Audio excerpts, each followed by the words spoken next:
Hey, welcome in, folks. This is Babbage here. We're here in the long dark. Thank you, EG, for the resub, the hydrate, which we'll celebrate right now. Cheers.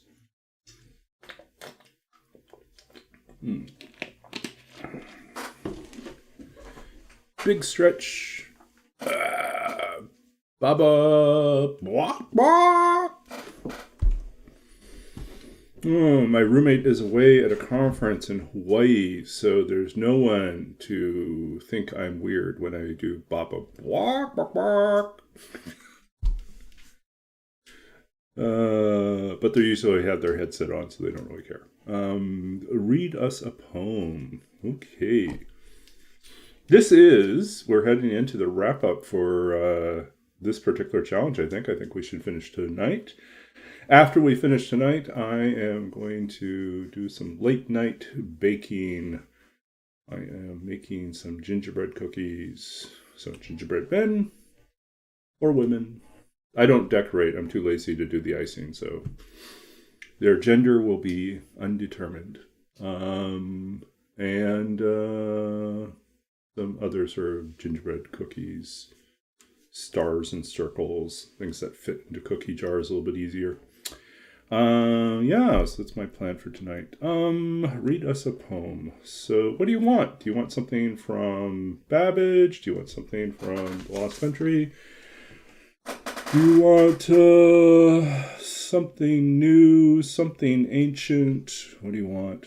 Random. Okay, well, we'll see what the random thing says. Let's see. 5.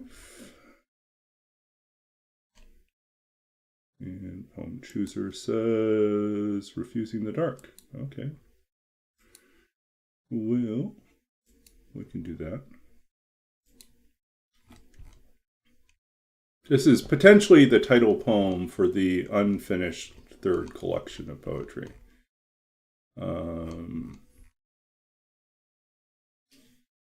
Okay. Refusing the dark.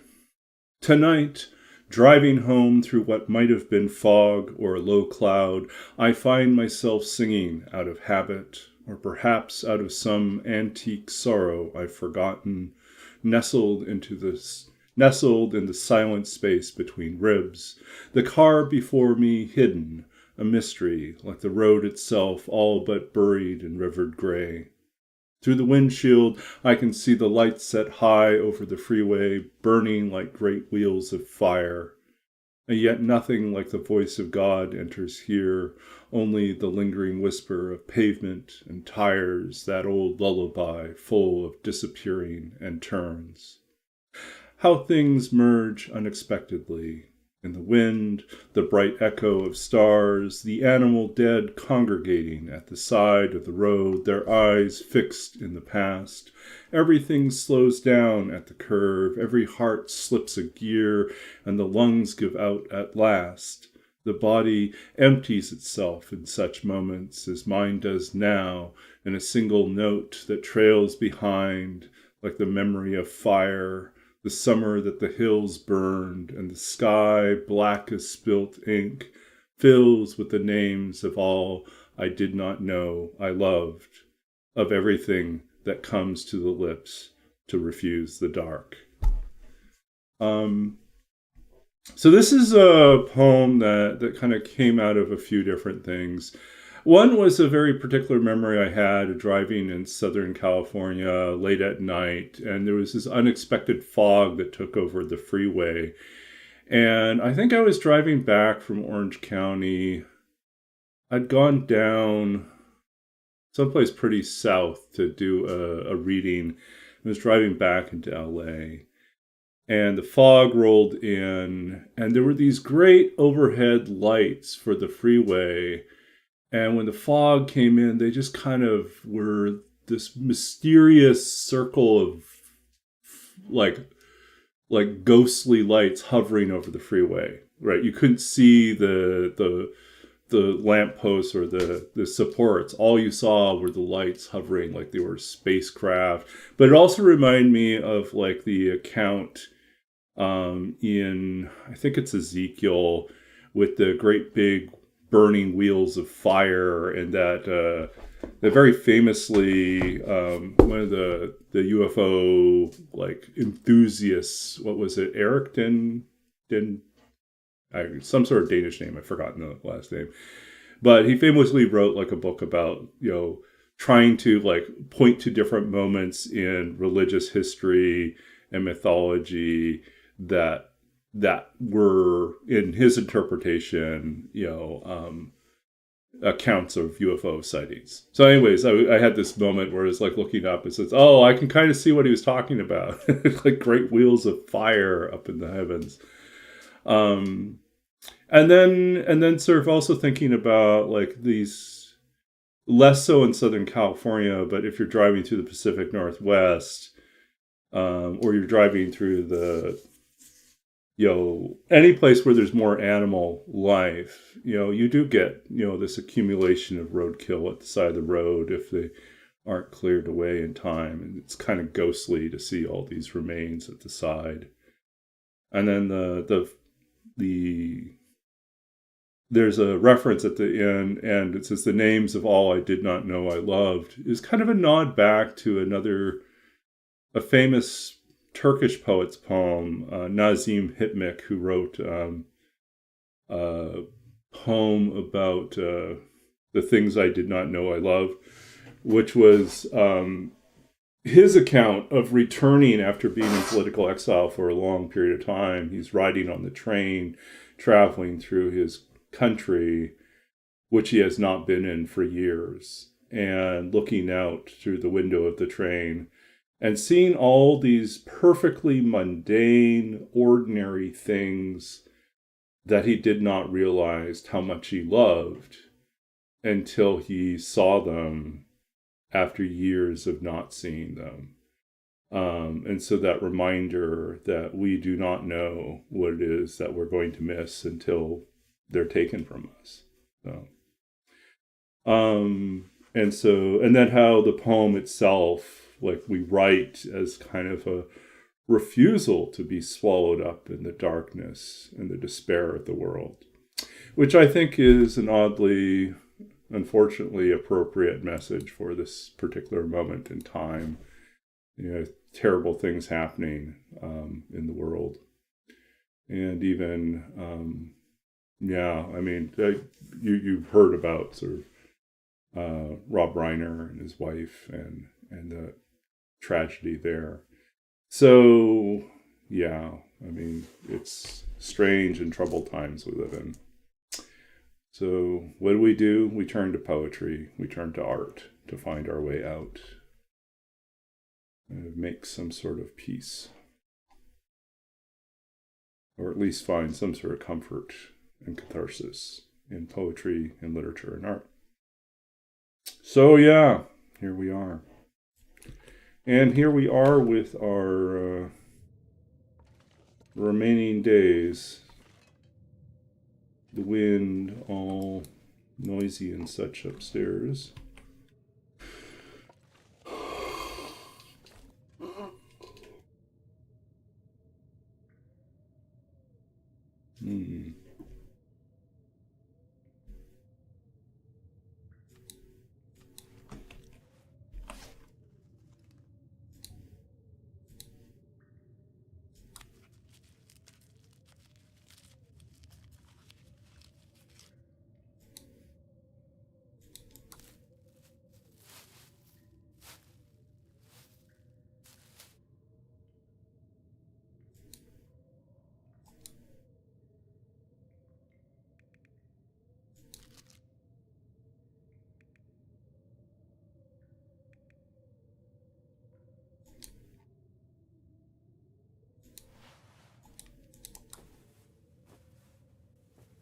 Okay, let's see what we got. Man,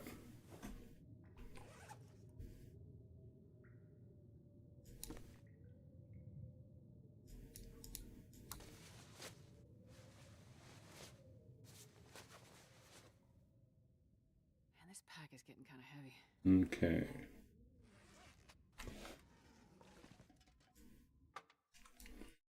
Okay, let's see if we can pick up a few more wolves.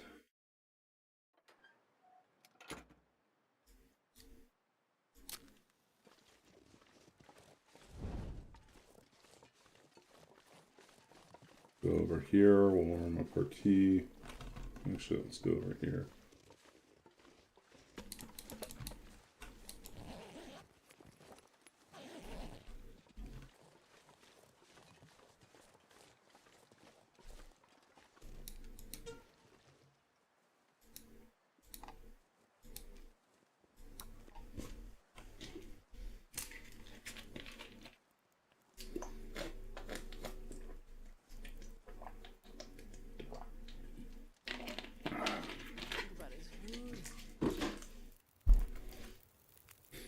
Okay.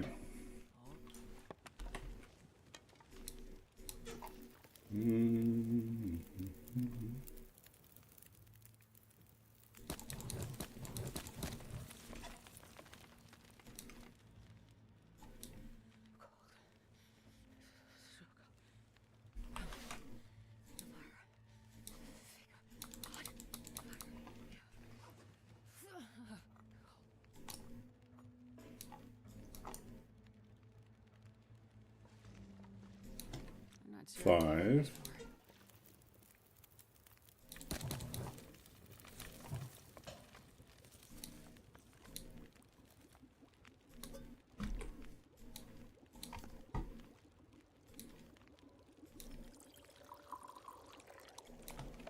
We're at 0.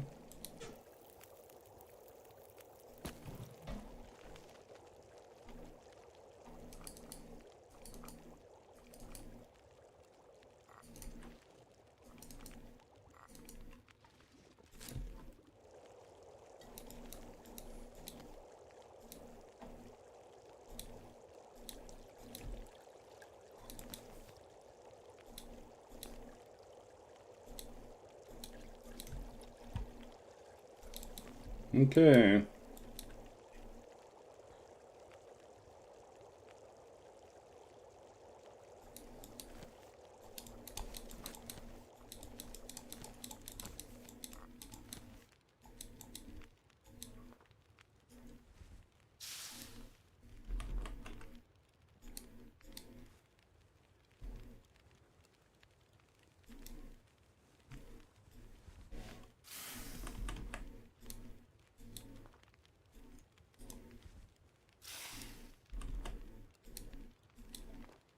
Nope. I wonder if I can drop any of this gear.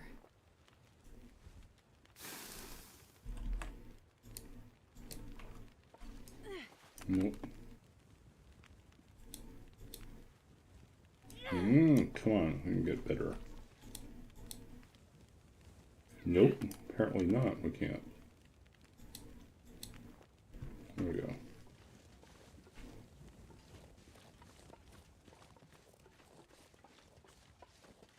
Okay.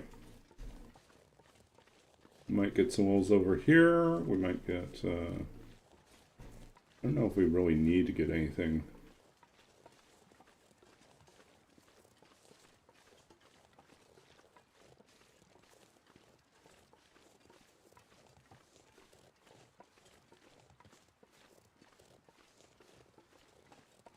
Okay, we got wolf over here.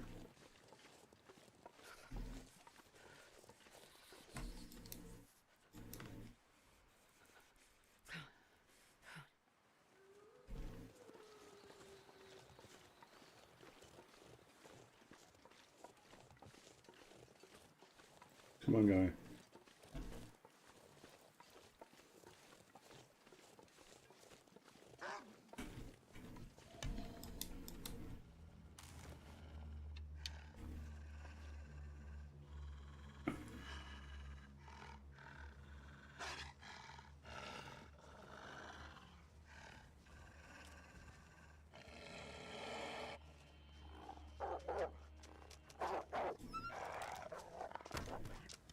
Oh, that was a bad shot. Totally jerked the shot.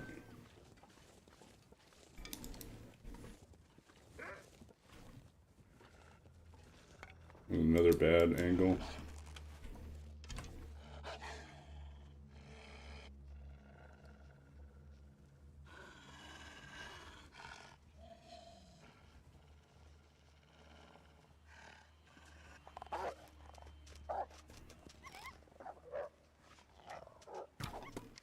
Oh, why? Why did I try to take that shot?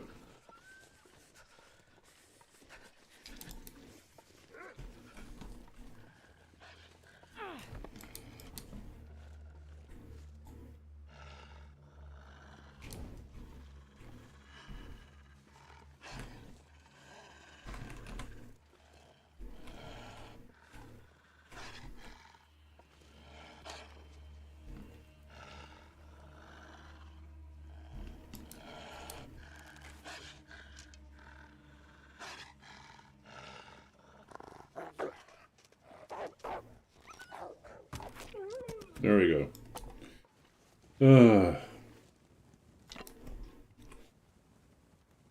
Bunnyzookas? Fire bunnies out at the... Okay, so we got another wolf down. Small victory.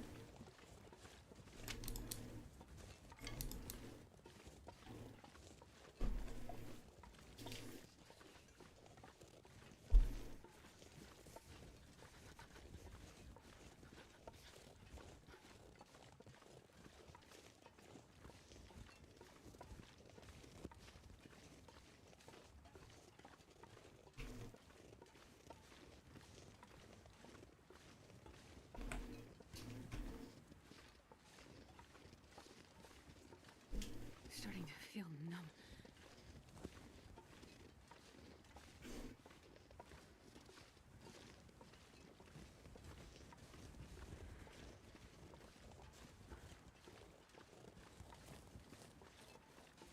I think we see if we can get some coal out of the caves, just so that we're a little better prepared. Timberwolf Mountain.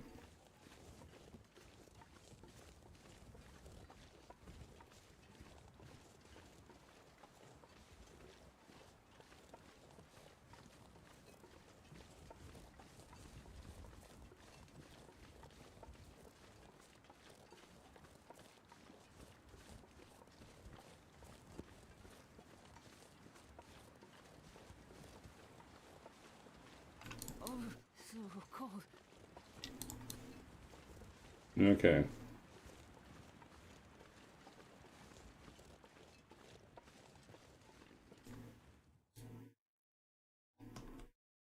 this pack is getting kind of...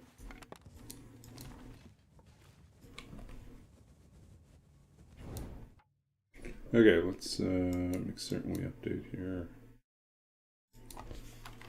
5, so we're at 273.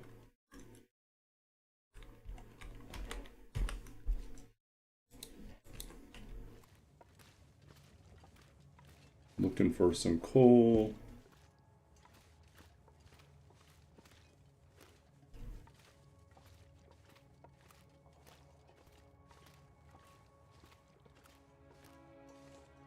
I'm starving.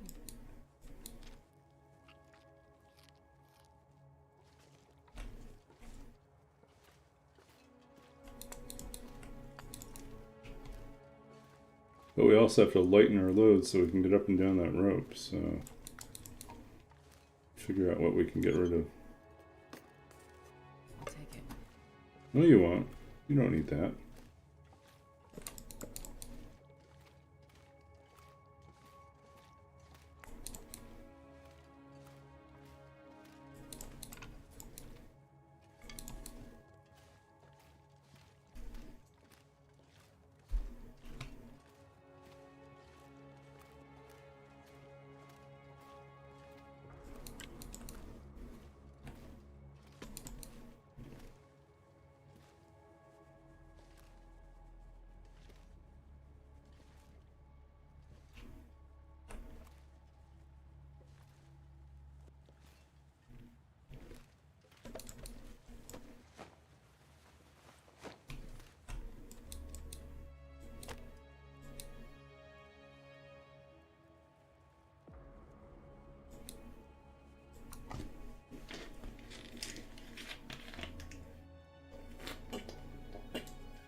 Come on, little guy. So we'll probably finish up this challenge tonight. And then tomorrow...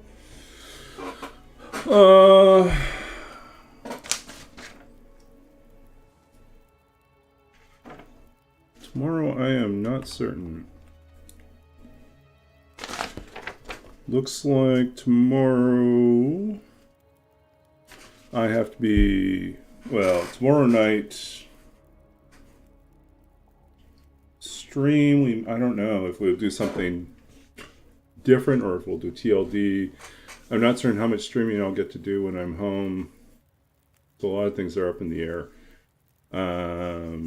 And I have not had time to write updated versions of our TLD Christmas songs, which I need to do. So we'll see how that works out. Wednesday early morning, I take off to go to the airport. So I don't think I'm going to be up late Tuesday night.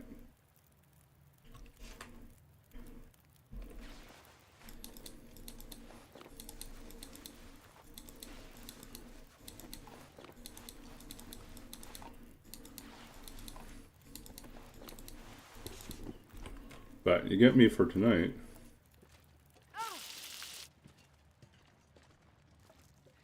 Do I, if at home, warm up soon. Bonus.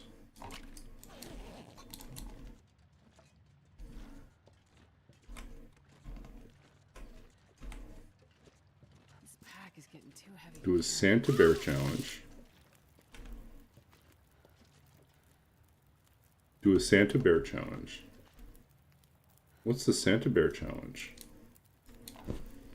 Are we the bear or we just hunt bears? We kill all the Santa bears? Are we delivering to the Santa bears? So complicated. Okay. Nope.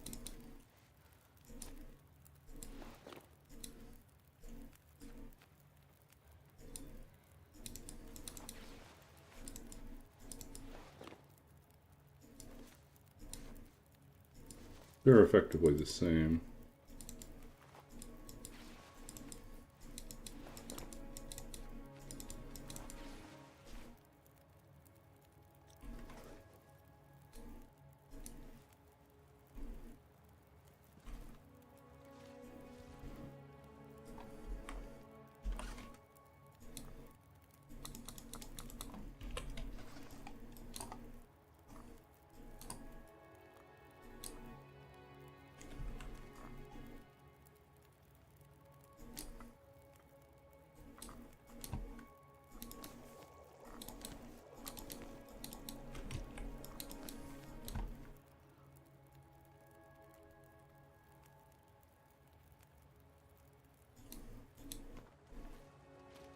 Three pieces of coal to every bear cave and Great Bear because they've been so bad. Oh.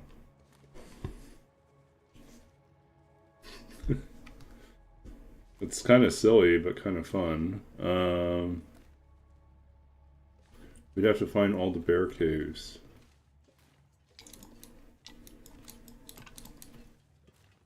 You know, I bet you...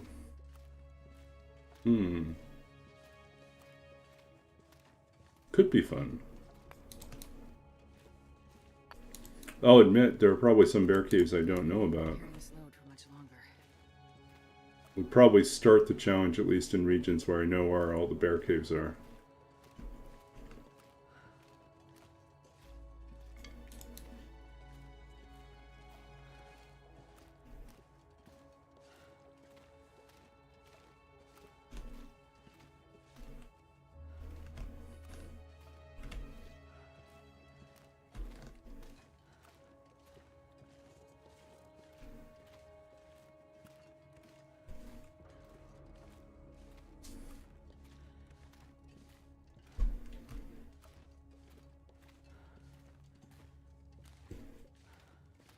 I think in January we might restart Roll With It. I'll be done with my job.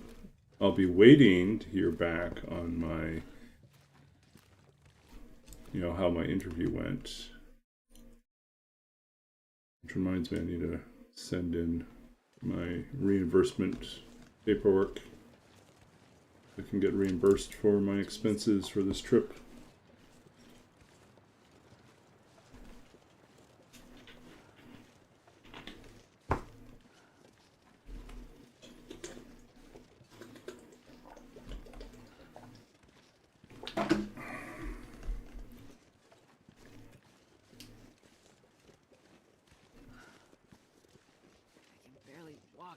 much gear.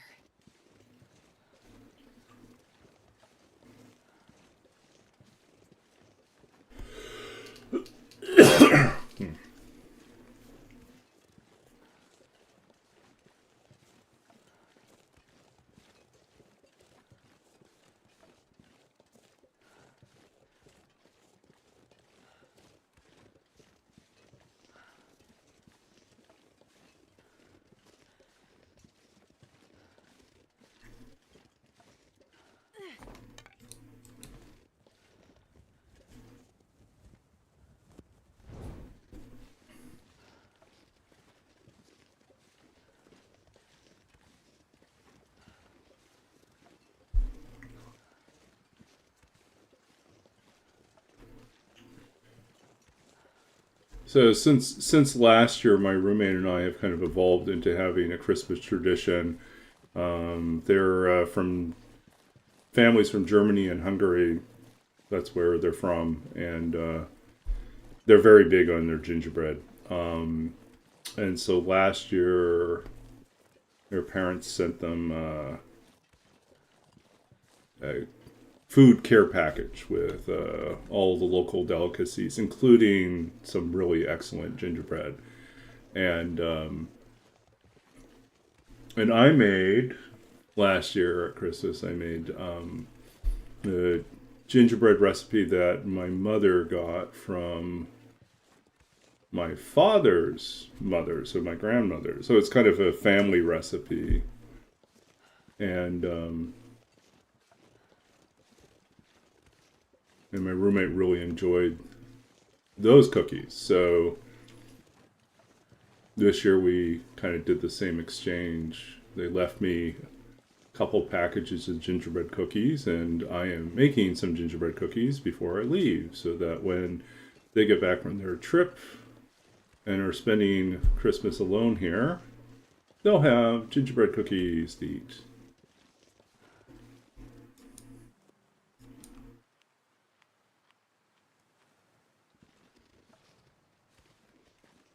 I can tell this already is going to suck. We are like the worst tournament run ever. We have totally not used our time wisely. We're likely to get stuck here again. This pack is getting too heavy to carry. Let's figure out what we can dump. Okay.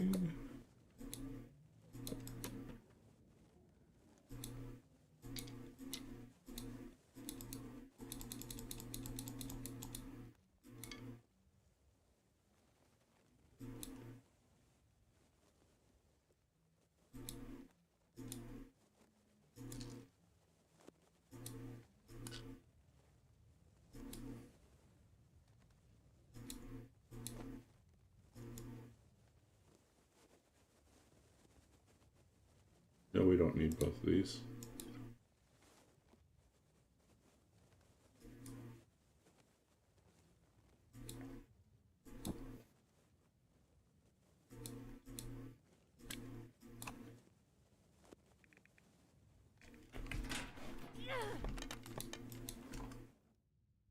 Oh, too late.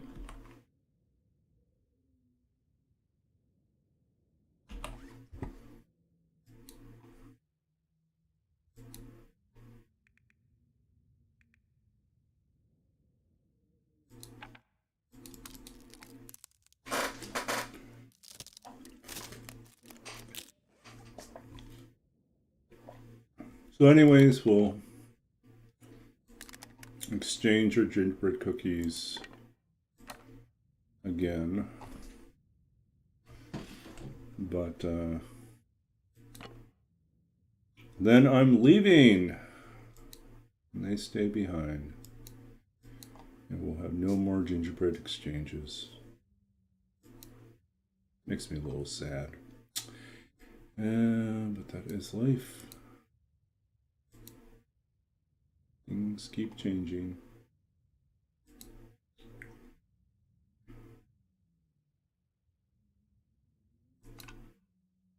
What can we drop here? Oh, water.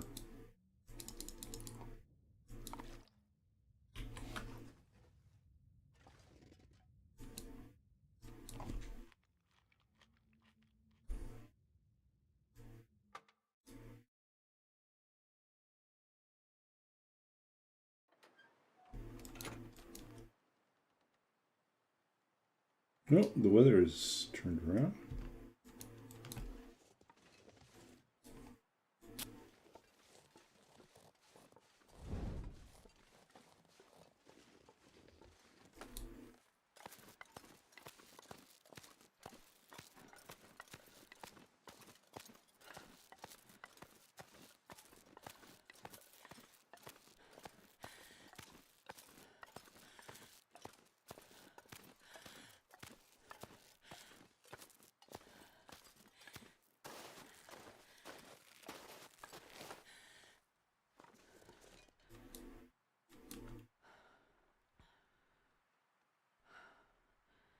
Okay.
Okay, we're officially in Timberwolf.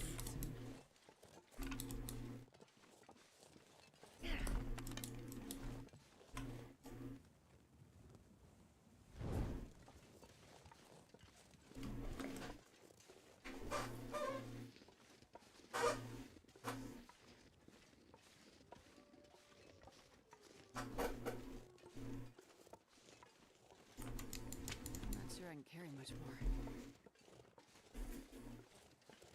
So I did a little measuring today as well to see what will fit in my trunk. Can I take 6 or 7 boxes of books? The answer is 6 for certain. 7 would be a little tight. So I think we'll stick with 6 as the plan.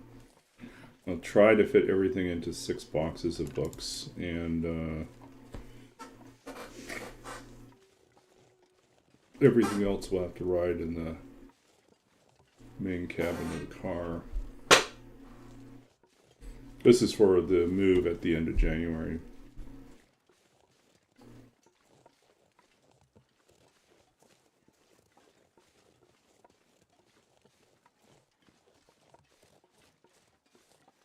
Who's here? Gotta warm up somehow.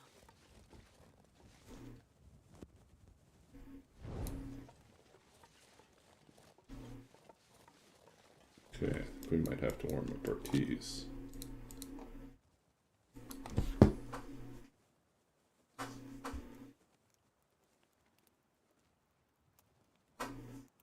So yeah, I could do that. I could do Santa Bear.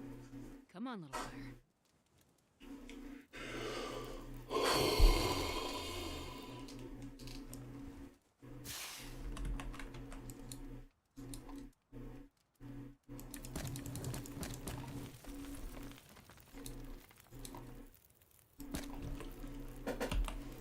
Okay, let us get our teas down.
Okay.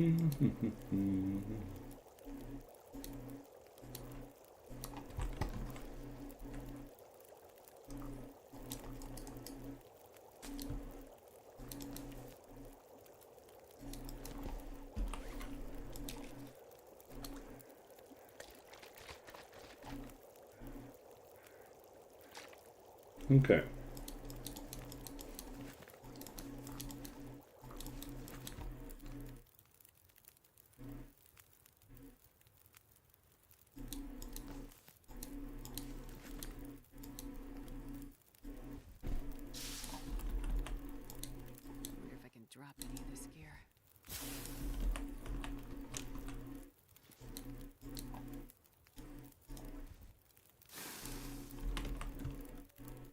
Okay, it's the last clear bit before night falls. Let's grab as many torches as we can and get out of here.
Oh, there's someone here.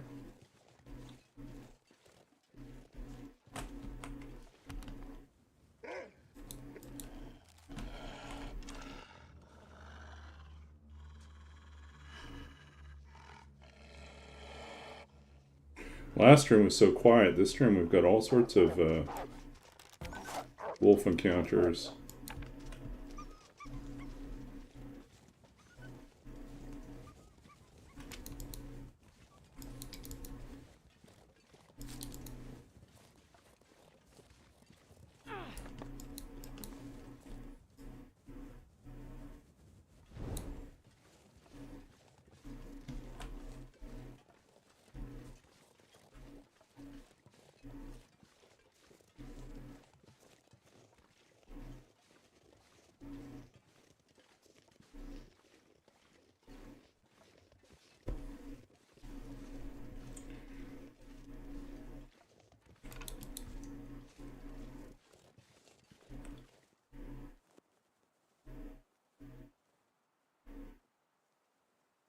Macho Lair Drip. You got such a long name.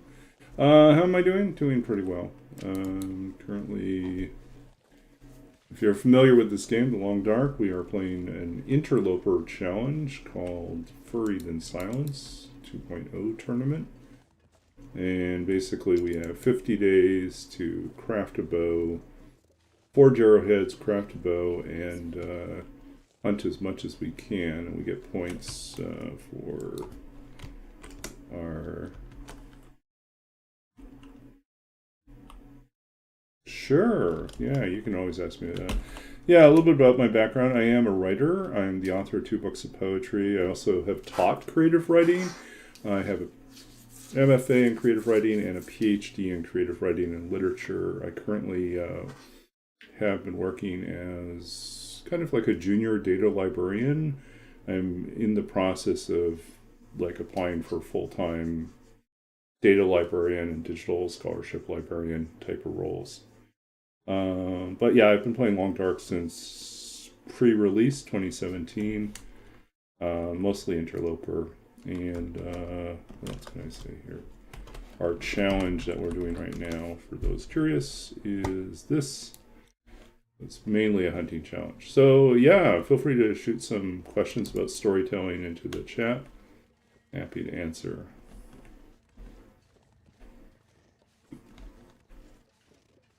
And that could be like storytelling for creative writing, or it could be storytelling for D&D and role-playing games, because I do play those as well.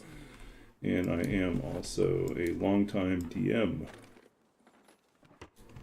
So Nobody needs this anymore.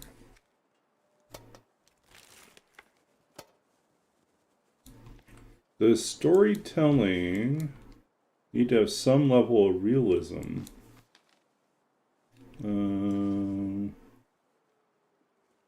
To it for you to be able to suspend your belief enough to enjoy it. If you're a pro wrestling fan, a lot of people don't have the ability to suspend their belief and enjoy the product. Well, actually, interesting note. I do have a connection to pro wrestling. Not that I've never pro wrestled myself. Worked as a pro. I've never been in the ring, but my wife's first husband. This stuff will come in handy. Well, that was weird. Okay. My wife's first husband was a pro wrestler. And so he and I had a lot of conversations about pro wrestling. I learned a lot of things about pro wrestling that I did not know as a viewer, and learned instead about how it worked behind the scenes. So yeah, do you have to have some level of realism? I think more than realism, a good story needs to have consistency. You need to, in the first few paragraphs or the first few moments of a story, you need to clearly establish the general shape and rules of the world. Like, how does this world operate? We should have a good sense of how it operates, and then from there, like, the story needs to stay relatively consistent within that rule set. Whatever our expectations are. It can start to bend and twist those things, but it does so with the understanding that we had an understanding of what the world was, and when things change from that, it's a big deal. It's a big deal.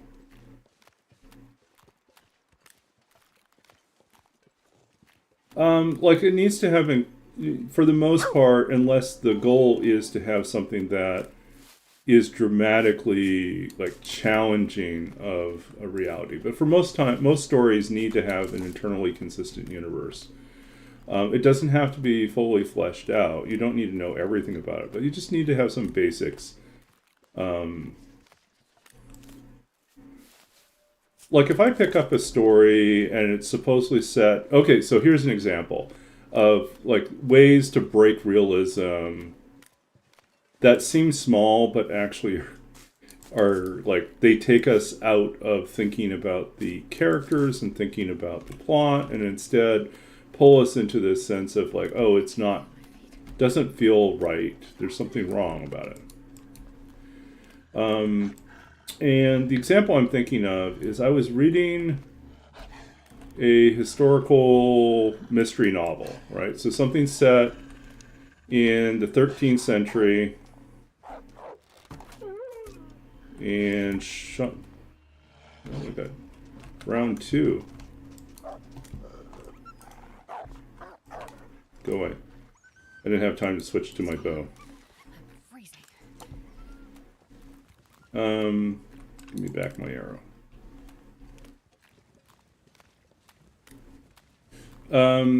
So what was I going to say? Oh, so it was supposedly set 1300s England.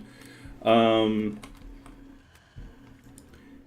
the thing that pulled me out of the story was something very simple, but it was the type of word choice that you should be consistent on. And that is that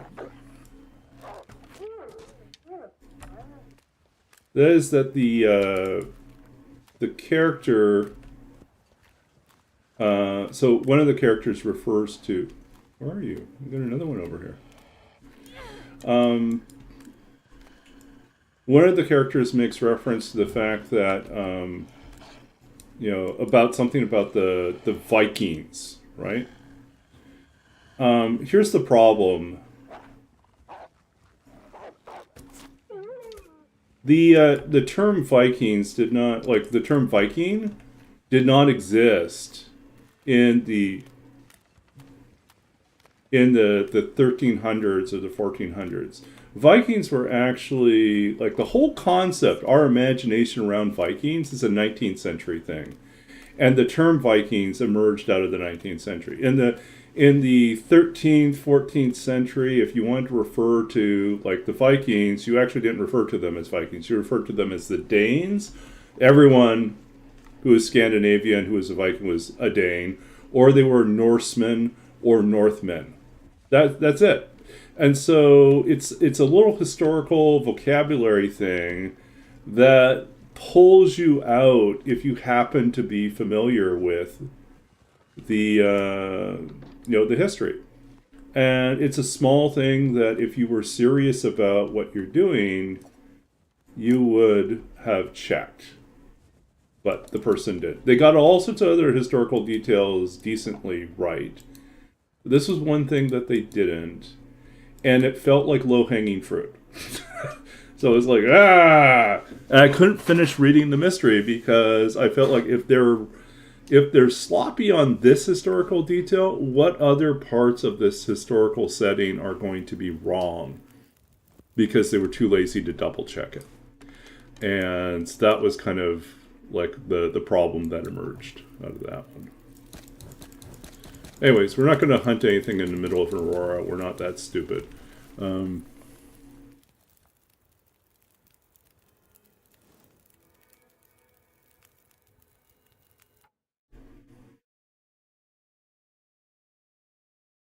Okay, so let's see. Let me catch up here. Dean asked the pro wrestling. No, I did have a much more. The way he explained it to me is like, depending on the match outcome is always predetermined. And the two wrestlers usually have signature moves that they want to incorporate into the match. They may have a general plot for the match where they say, like, I think this is going to be an underdog match where, like, I'm going to come in and it's going to be really rough for me for the first little bit, and then there'll be some sort of a turning point, and it will happen with, maybe we'll make it this, and they'll kind of identify something that's kind of a pivot or a turning point, and then we'll let you get your signature move in, and then I'll get my finishing move in, and then we'll call it. And other times it's like even more freeform than that. And he said it was very much like a dance in the sense that, one person, whoever's leading, the match, in control of the match, will be like making all the moves, initiating all the moves, and the other person kind of follows through. And when the other person wants to turn and like take control over the match, he will signal it by grabbing the other person like with their left hand instead of normally their right hand. So if they grab with the left hand, it's a signal that the match is going to now be in the other person's control. And so then they'll switch back and forth. And so he said some matches are really well choreographed and everything is mapped out, and others are just really, really freeform. And it's just like, there's a few back and forths, and then there's like, we have to have this finishing move, right? So that's kind of like how those. So for me, it felt a lot more like ballroom dance. Not that anyone would ever say that, but it did feel a little bit more like ballroom dance, in the sense that the best matches and the best dancers do not look like they're choreographed. They just feel like a natural, organic story that's unfolding before you. So I think that's kind of what sells it, right? So I think that to me was really compelling. And we also talked about like the Mickey Rourke movie, The Wrestler, because my brother-in-law, back then when he was my brother-in-law, He had had a career-ending injury, and it really had shaken him up quite a bit to lose something that had been such a central part of his identity. And so, and there was tragedy and there was difficulty with that, and he struggled a lot with that, and I think it contributed a lot towards the depression he was battling. So, let's see. It depends on the storyline.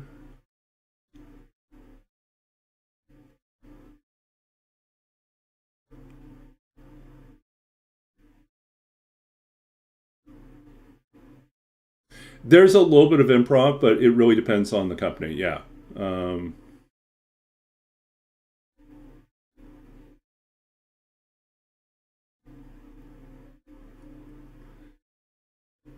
Yeah. Yeah. Okay, and then in terms of like the origins for Viking,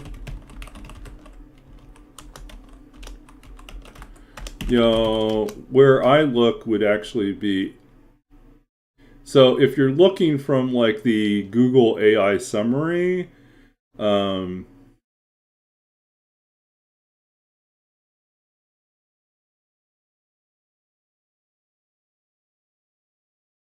let's see here. You can find. So here I'll give you. Here's an article that kind of walks through some of that.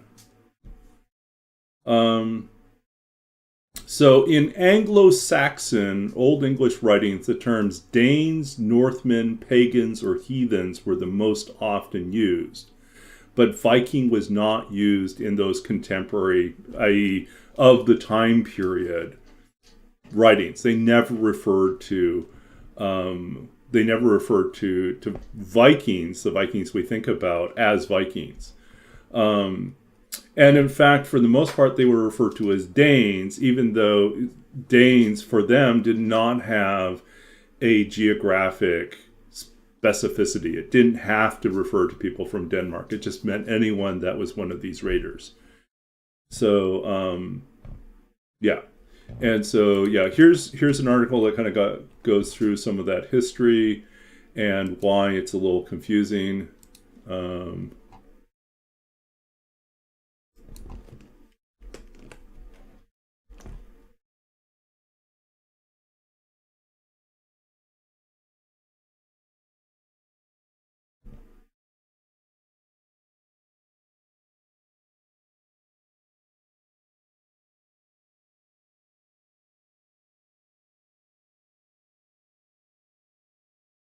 Is the goal for the crowd to be as happy as possible? Let's see. Yeah, it depends on the. You don't like the dance comparison? I mean, it's uncomfortable for some people because they really don't like to think about wrestling as dance. But if you study both of them and you take away all the um,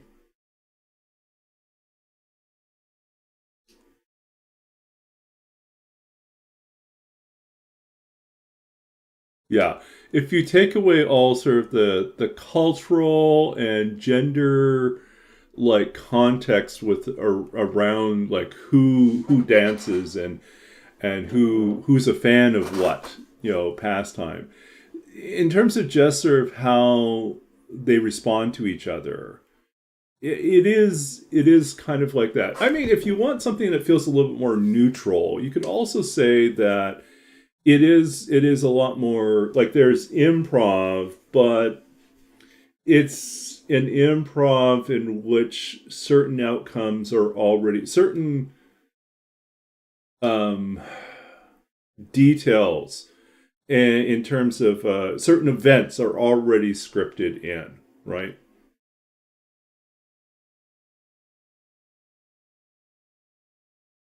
Yeah, I mean they do their own stunts, but like everything is rehearsed. Even if they haven't scripted it down to last minute, they rehearse and practice and practice and practice especially if they're going to do something that's going to be like a major event in the match. They're not going to just wing that. They're going to practice that.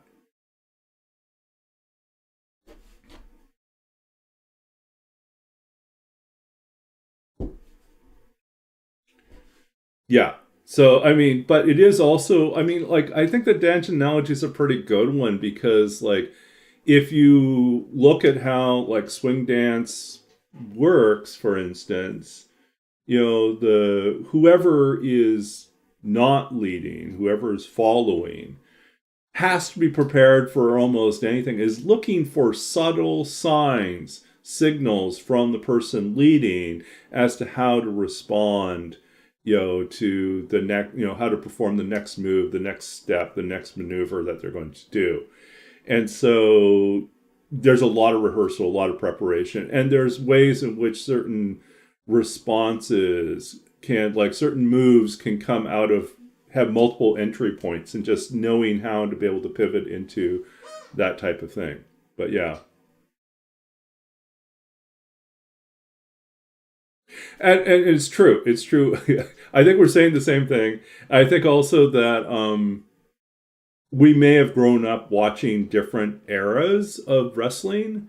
I will admit, like, I grew up watching. Yeah, wrestlers don't want to be called dancers, but I mean, it is as yeah, I think they really don't want to. And we're not going to even comment about their spandex lycra outfits, right? We're not going to comment about that. They have a lot in common with ballet is not going to win you any fans, right?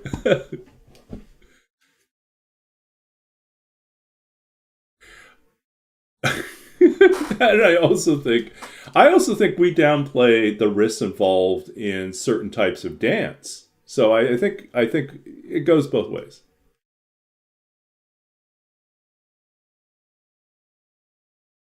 Yeah, but I think like when we're talking, yeah, like ballet is like that is an intense thing, and I think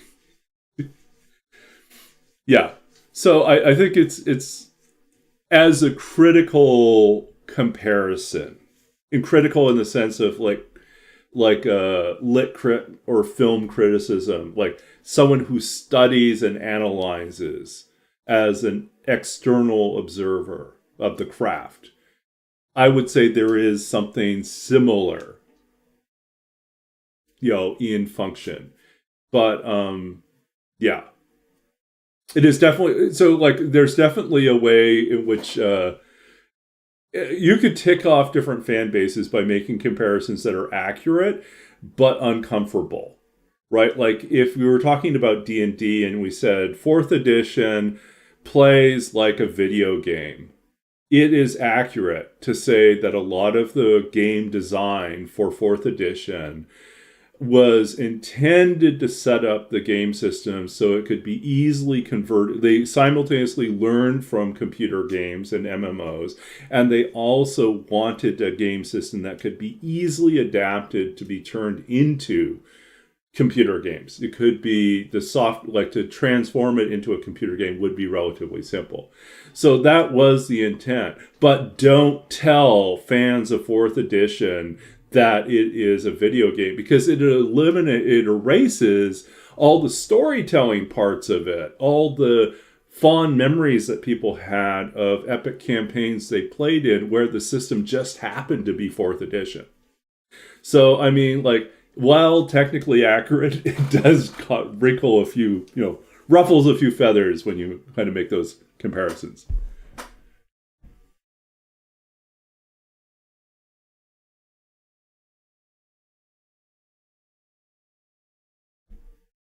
Yeah. I mean, wrestlers are also participating in a type of acting, so.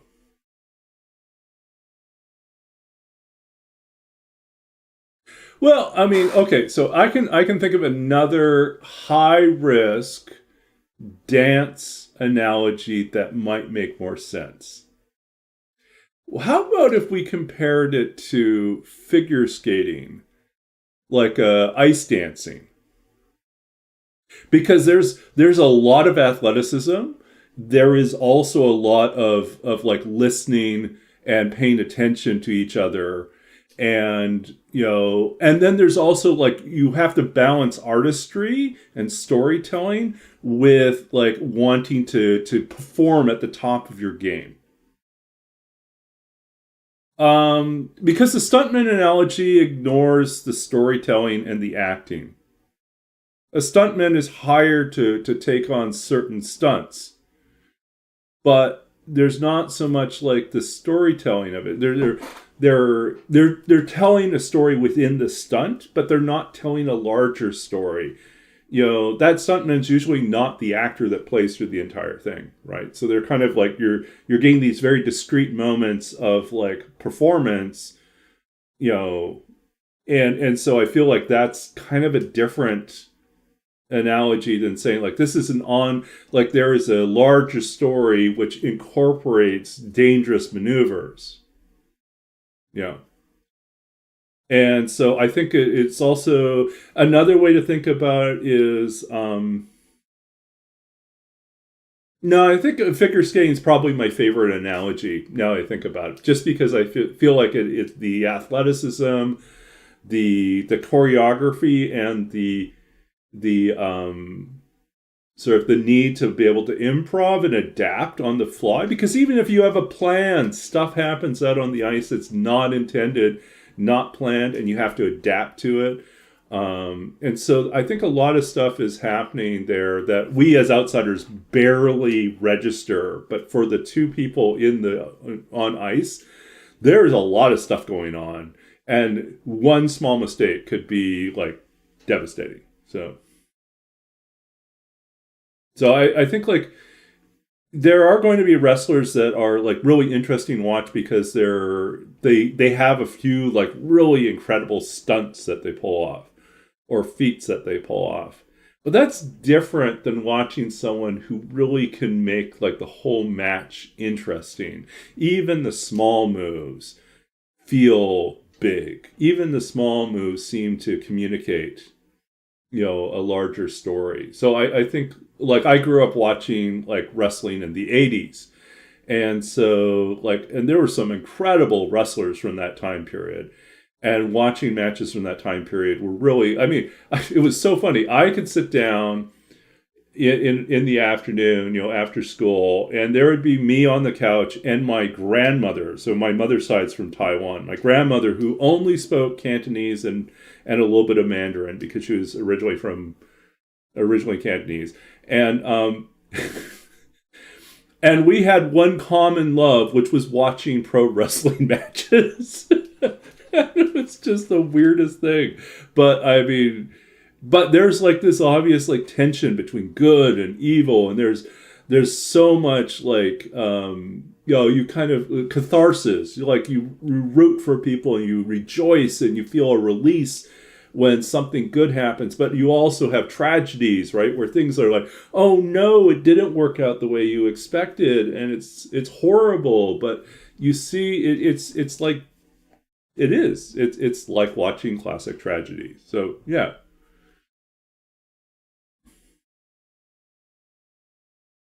Yeah. So I think like the best wrestlers, the ones that we root for are the ones that can find a way to storytell through all their physical action and interaction, and not just simply through a few signature like big moves. Although some people, that's what they're there for, right? They want to see those big moves. So F1 feels like a knife. It is. It's like a comedy or tragedy. It's like one of the most boring things to watch, and also one of the most terrifying, right? Because like if everything goes right, it's just these people driving around in circles. But the problem is it's never just people driving around in circles. Something always goes wrong. You're just waiting for something to go wrong. And then it cascades into a whole big mess. And then someone triumphs in the end.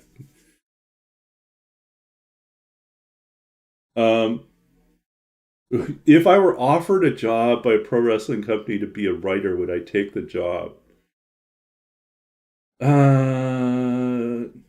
No, but it's not. It's partly because I feel like a lot of pro wrestlers are really badly treated by the companies they work for. Not all of them, but some of them end up in really lousy situations. And I think, yeah, at least historically, that's been the case, where they've been kind of, some of them just get really messed up. And then physically, it's like not just demanding, it is potentially like the high incidence of CTE injuries. And like, here's how sad that is. I mean, oh, I've already packed it away. But I have a friend of mine who also is a poet and also deeply loves pro wrestling. Wrote an entire let's see.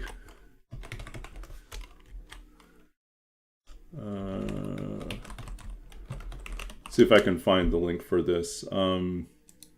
So there's my friend Todd Kaneko grew up watching pro wrestling with his father, and it was one of the few things that kind of bound them together. And why aren't you loading? Okay, here we go.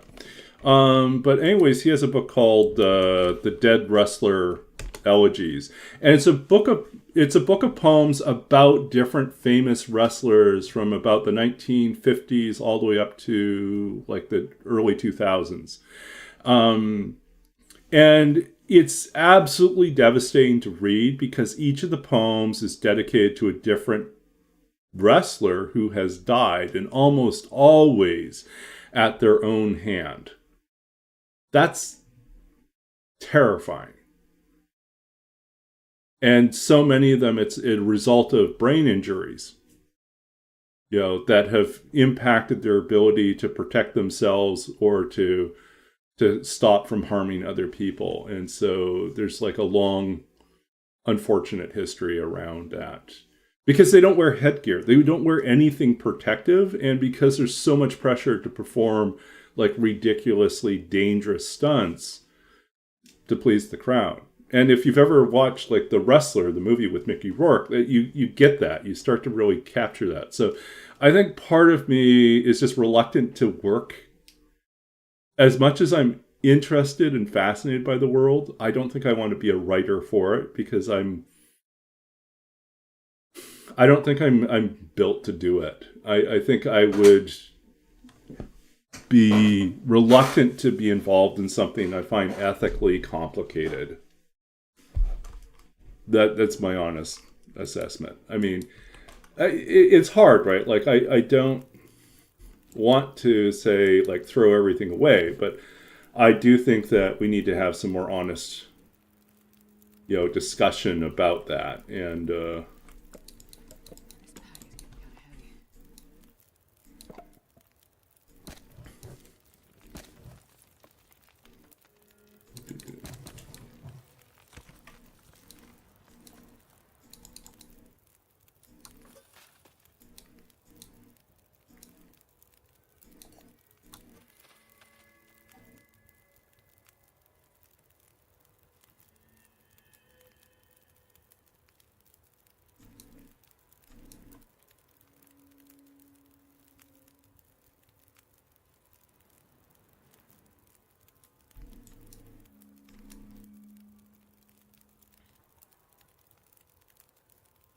why do you think that with different forms of storytelling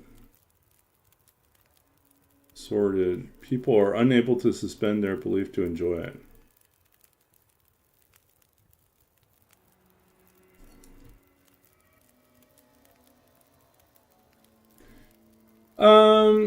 I don't know if it's a problem with the suspension of disbelief or if it's a cultural stigma, right? Like some people think that pro wrestling is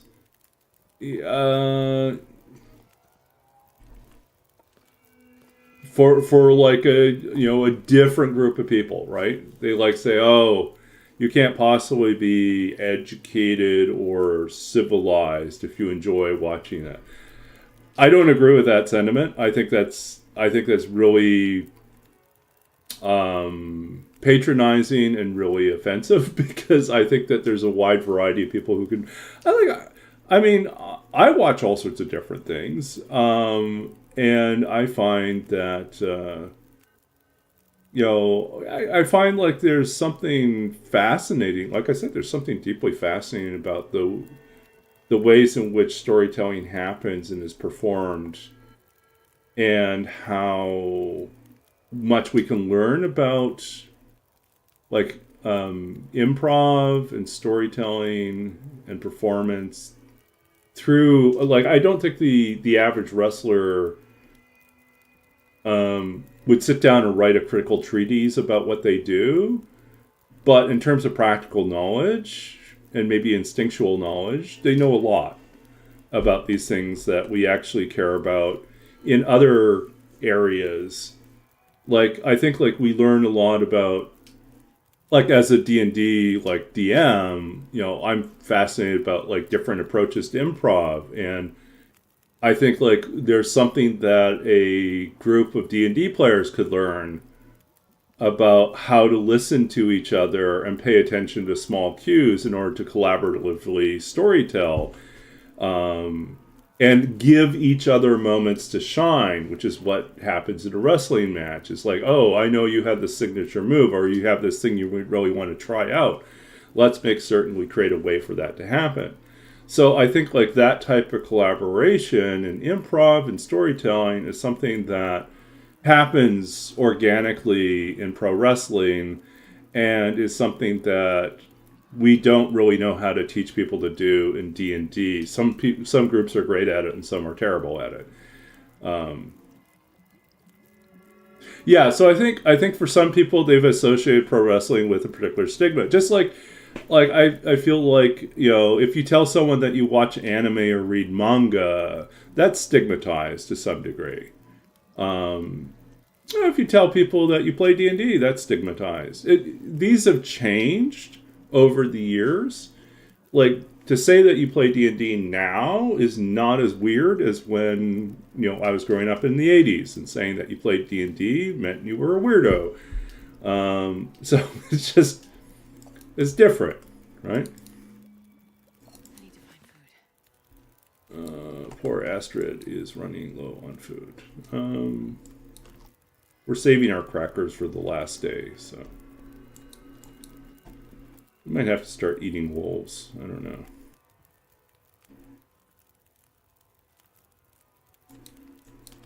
I'm not sure I can carry much more. Yeah, I don't know how many people I tell. I've mentioned that I play online.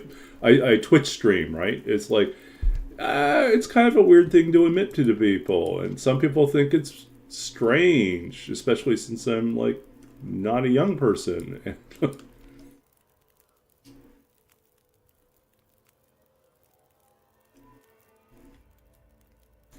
Well, my friend put it this way. My old DM when I was in LA put it this way about this cultural shift that's happened. He said, like, look, those kids in the 70s and 80s and early 90s that were playing D&D were the geeks. But guess what? Those very same kids have grown up to become the engineers, the computer scientists, the lawyers, the actors, the directors. They're in positions of power now, and so they have gone from being in the closet or gone from hiding away to being like forefronted as like, yeah, it's a big part of why I am the way I am. And so I don't think people that play D&D are made fun of in near the same way as they were like in the 80s.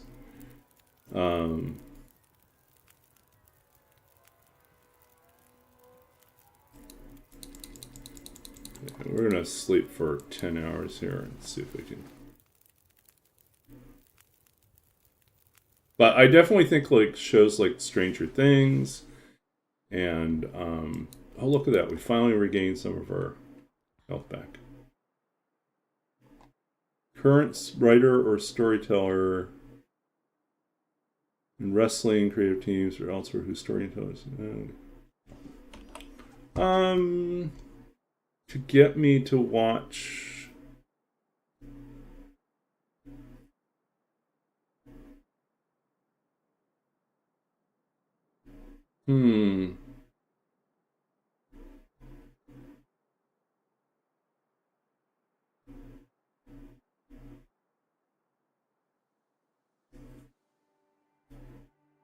Well, I think it couldn't be I think the storytelling would have to. Here's what's happened, right? We have grown up over the last 10, 15 years, maybe 20 years now, with increasingly nuanced and sophisticated stories that transpire over multiple episodes, if not multiple seasons, on TV, right? And so we've gotten used to a particularly complex way of storytelling.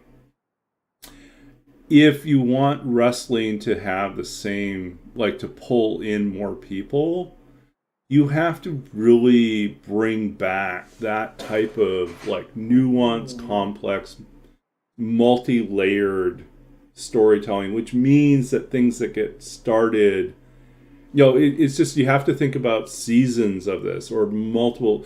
And it used to be like long-standing rivalries between two different, tag teams or wrestlers that had grudges or beefs that was part of what defined them, and that would get stretched out, and they would play off of oftentimes what was happening domestically or internationally in terms of politics. During the Cold War, those type of themes flowed into the wrestling ring as well. And so I feel like for me personally, yeah, I don't know. I don't know if I could say like there's like a particular storyteller that would make me like say, oh, I've got to go and see what they've done. I mean, I have some silly kind of suggestions, I think, on that. I think I would definitely, out of curiosity, probably go back and watch wrestling matches if I knew that the scripts were written by Dan Harmon, for instance, of Community fame. I think that would be hilarious. I don't think that would be the same audience as pro wrestling normally, but I think it would be hilarious to watch a Dan Harmon scripted, wrestling season. I think it would be really interesting to see. I'm trying to think another storyteller that would be really interesting. Now, if you had George R. R. Martin do like wrestling, you would have these incredibly long matches, and the season would never end. You would just be waiting forever and ever. You get all these complicated storylines, and nothing would ever resolve, or it would resolve in a way that you were totally not expecting, and would leave you with mixed feelings. Who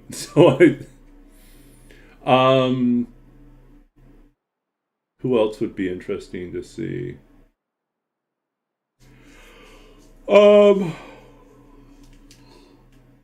Storytelling.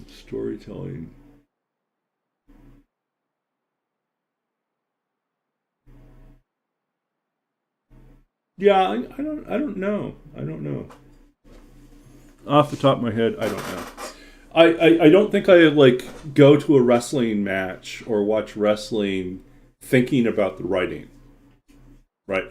I'm not making a selection because I'm looking for a deep story necessarily, nor am I'm looking in some ways, like I would say pro wrestling is a type of escapism where, in contrast to our real life, which has a lot of nuance and complexity and gray, in the match, it's more like a morality play in which, you know, good and evil are more clearly transparent. And the themes of like triumph over evil, or betrayal and tragedy, or hubris and, you know, pride that precedes the fall, those type of things play out over and over again in these matches. And I mean, it's Shakespeare, right? It's like stories that are really old that still play well. um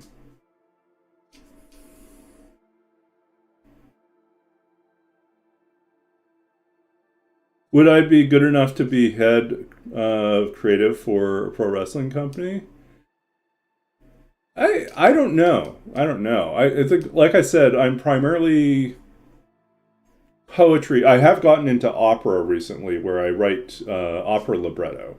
So opera is also kind of, you know, closer to like that classic morality tale. Um, but it also has a lot more singing than, and music, which is definitely different. Oh, where are we at with our kills here? We should probably update that. 31 wolves. Day 47.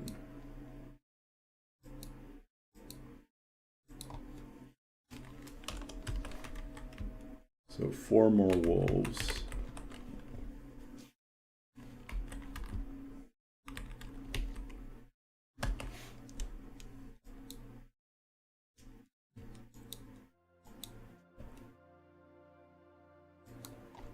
I haven't updated this for a while.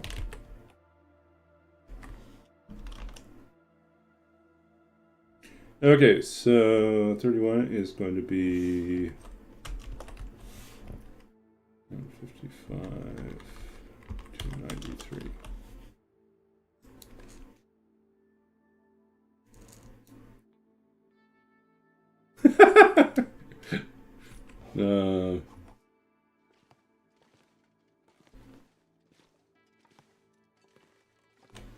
Okay, stuff we will not need.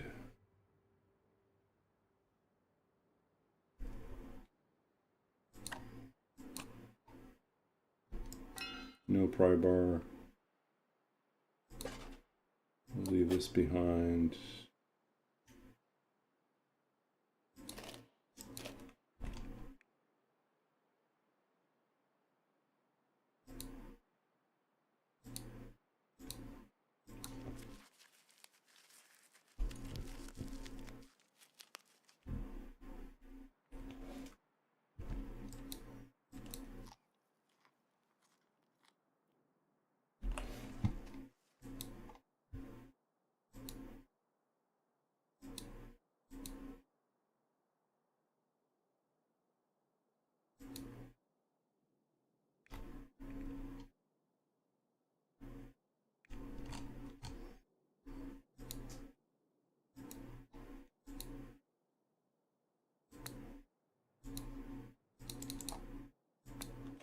We'll just take 2. Okay. Now we're light enough, I think. Oh, I can drop this one.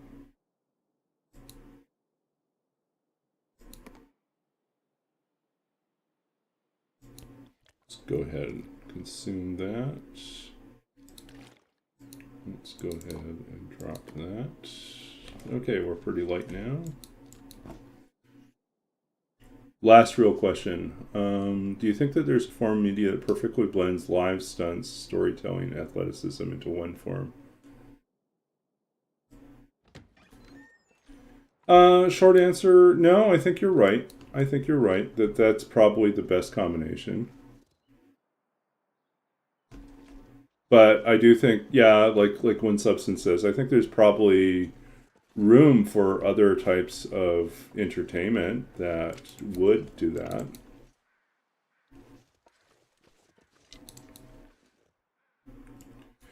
I mean, you can go and some people would participate in like Society for Creative Anachronism, right? And participate in kind of these mock jousts and other medieval like competitions.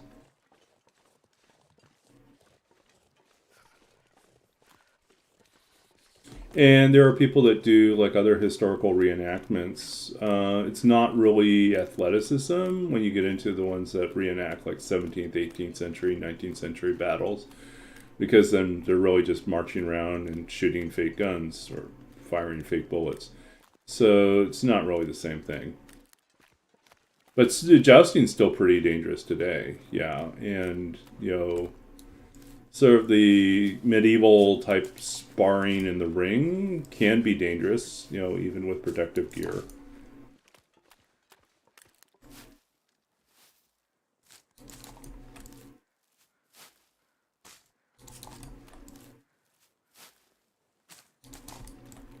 I can't feel my hands.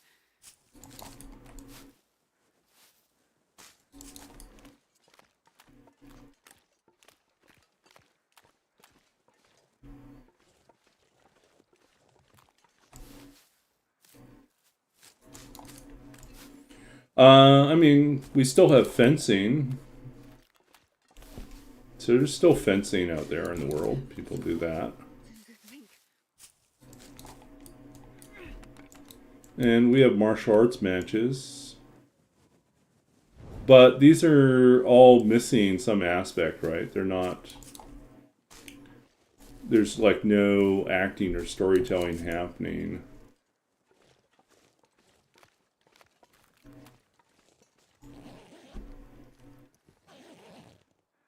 Yeah, I know. I mean, they're definitely designed not to kill people.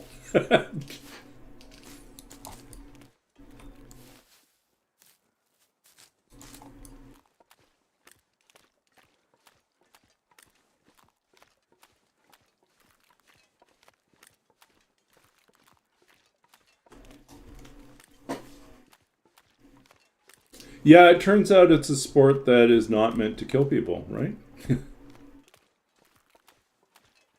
Out of live stunts, athleticism, storytelling, personal opinion, which of these three should be the main focus if they want to get new viewers? Or why not just rank the three? Yeah. I mean, there are other ways you could design your fencing swords. I think we need to warm up here for a second and obviously make some more torches and warm up some tea. What are we doing with firewood? Got a little bit.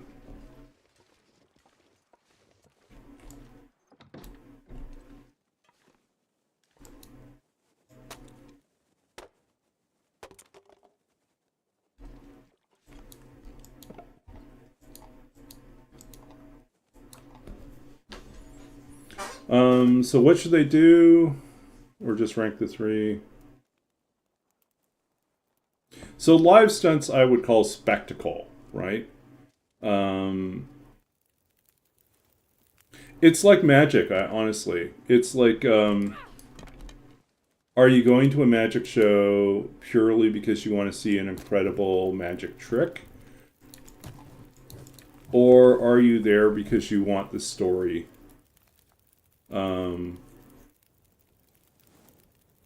Are you looking for a story that ties together the magic tricks into a larger narrative, right? What do I want to see?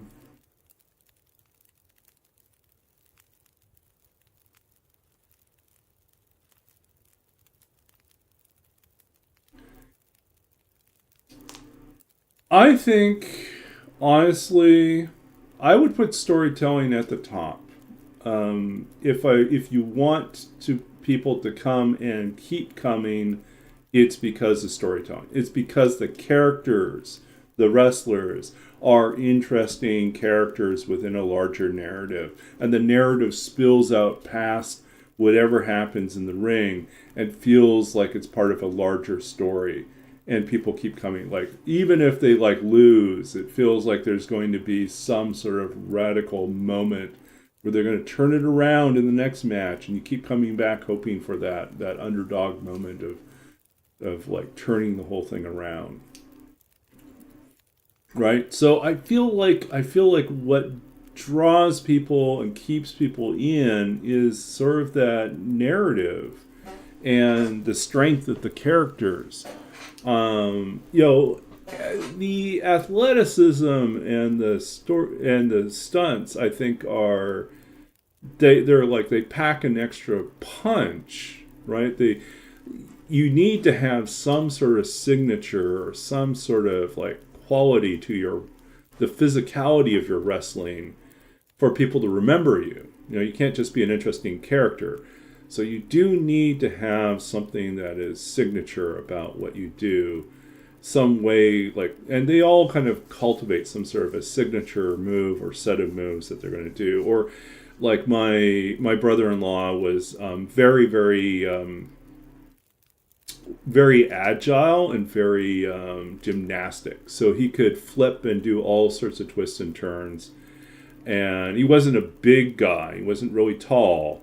But he was very, very fast and very, very flexible and very, very, like, gymnastic in terms of, like, the flips.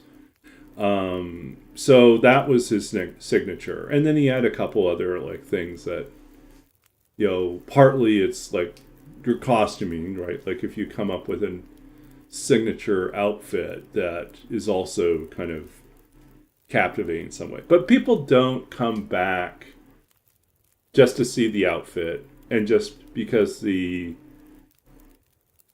a cool stunt. They come back because there's some sort of compelling reason to see the story play out further. Yeah. I don't know. That's my take. Rivalry drama. It's like, hey, why do you keep watching hockey games, right? It's because there's this ongoing rivalry, you know, and I think those are like more powerful than just simply like their ability to score.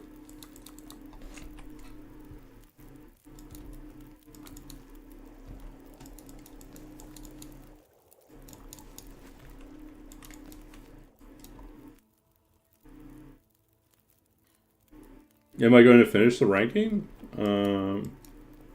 So I said storytelling and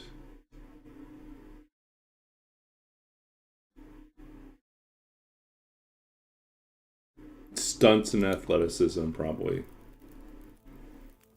Like, I do think there needs to be a wow factor, and that's the stunt. But if you make stunts like the number one thing, then you're going to basically get people that keep chasing after the bigger and bigger stunt. Like, you're pushing the performers, the wrestlers, to do incredibly dangerous work. That's ultimately not sustainable because then their bodies eventually can't keep up with it. And then you'll end up there's been a number of tragedies where people have been seriously injured or died in the ring because they attempted something that was definitely way beyond what they should have done. Or the equipment fails and they get injured. So I think storytelling has to be first. And then, a smart selection of stunts that fit within the storytelling that you're trying to do.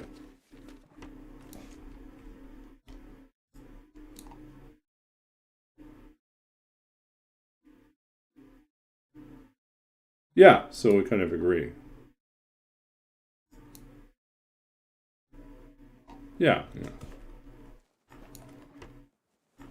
Oh, we already did these. Oh, there's another lantern. We don't need that.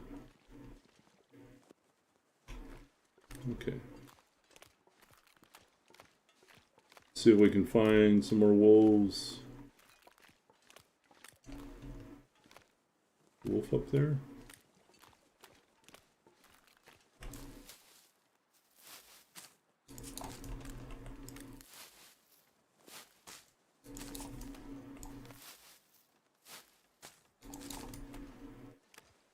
Oh, it's a tree stump.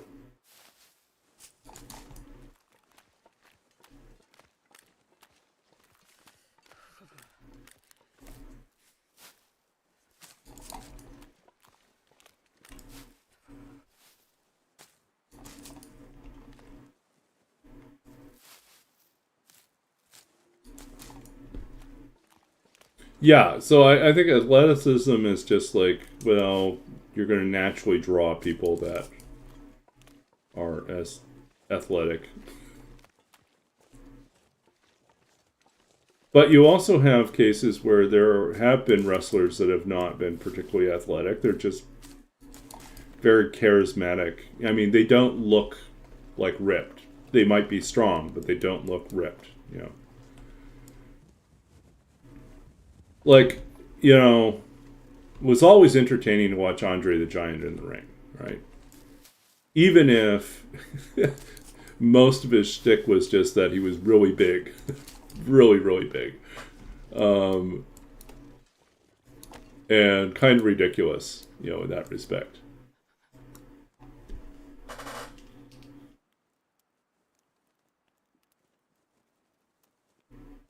Come on, little fire. Yeah, Ric Flair and John Cena, yeah.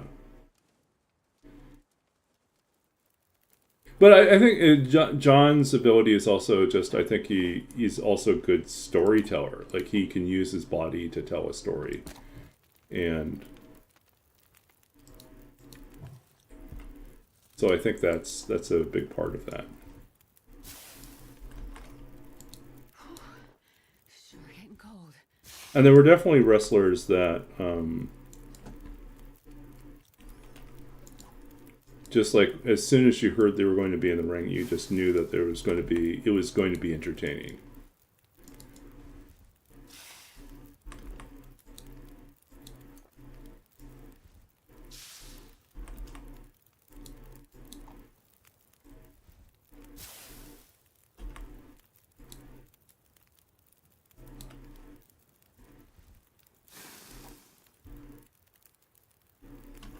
Yeah, yeah. No, I agree.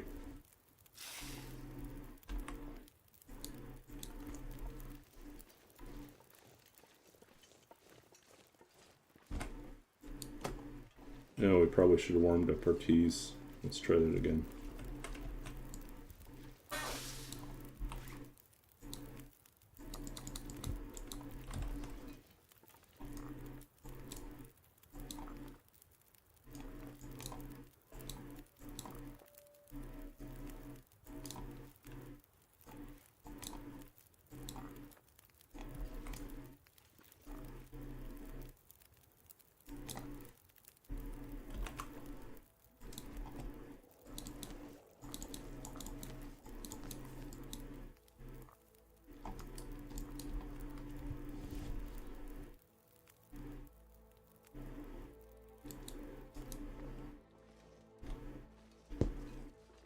Okay, let's see if we can find the bear. Well, hopefully we'll get a good angle on the bear where we don't get mauled.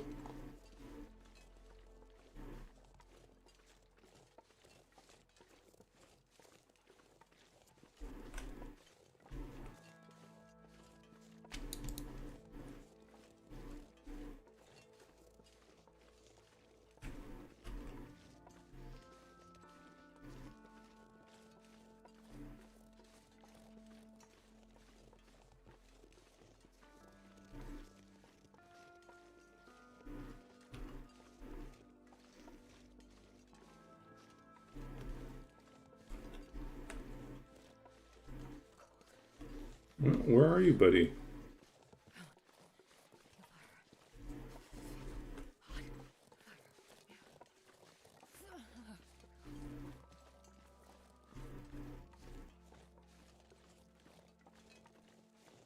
I'm gonna be disappointed if there's no bear here.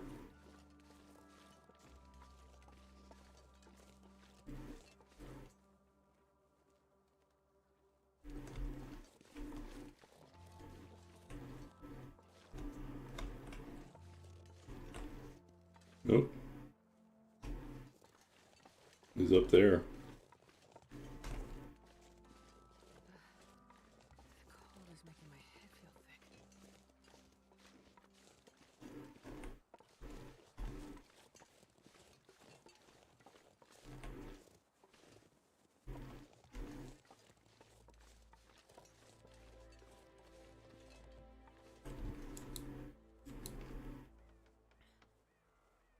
Where are you, Mr. Bear?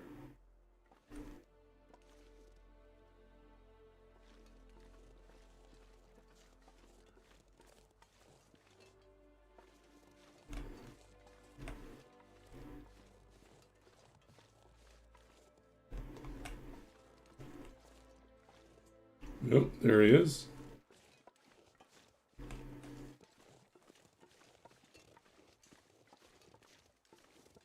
See if we can get ourselves.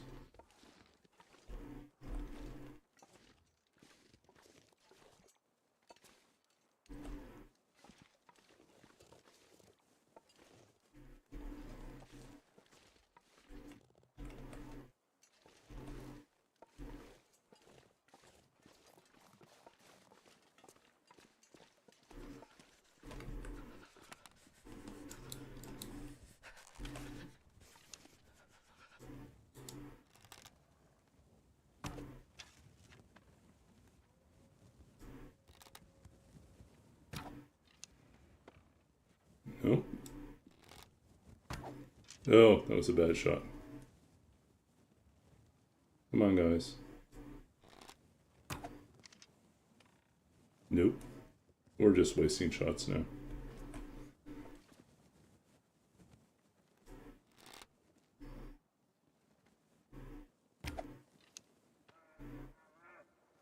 That was not a hit, I don't think.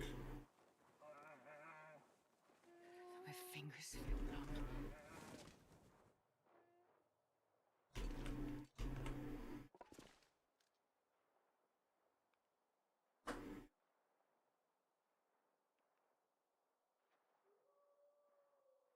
Can I do a kick up? No. Too old to do a kick up. Too out of shape to do a kick up. Come on, bear. Where are you? Why don't you want to come back? Finish your loop. Come back here.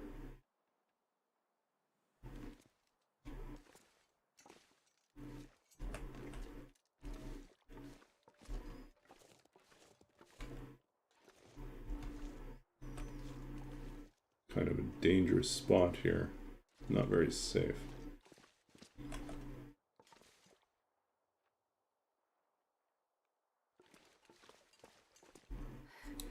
It's so cold. I just want to lay down for a bit.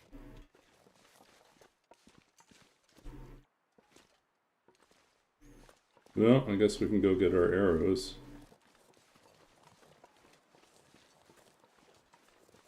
A whole lot of missing. That was really sad.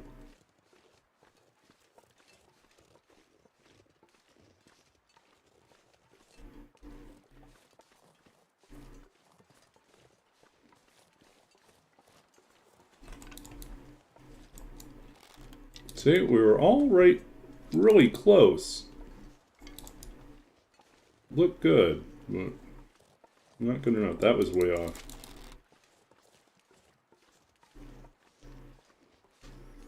Most MMA fighters are non-athletic to do a kick-up. Most? I don't know. I don't know if I've watched enough MMA these days to be able to give you a fair assessment on that one.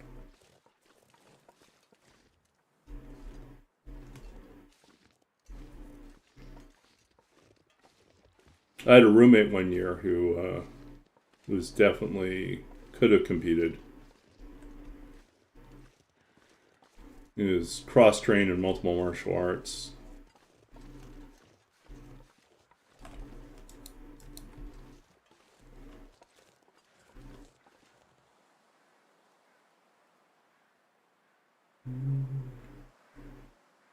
Got more wolves over there.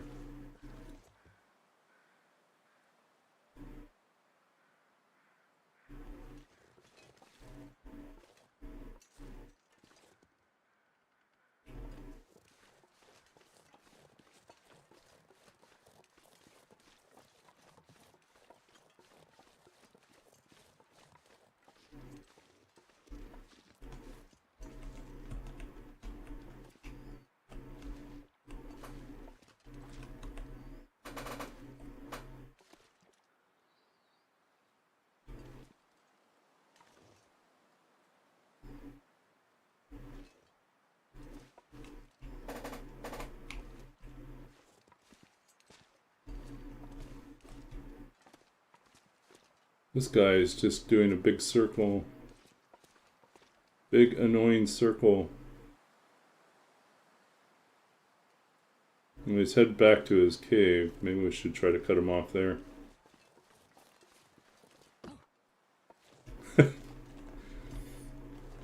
Yeah, I've been around. I used to work in the computer games industry as a programmer. I've been a writer and taught creative writing classes. I have, yeah, even in high school I was like picking up weird jobs. I worked one summer on a farm weeding Russian thistle. It was kind of wild. Talked to a guy who was can't remember which tribe he was from. Indigenous guy who told me all about sweat lodges and oh, seriously? He's not even going home. He's just going out all the way out to the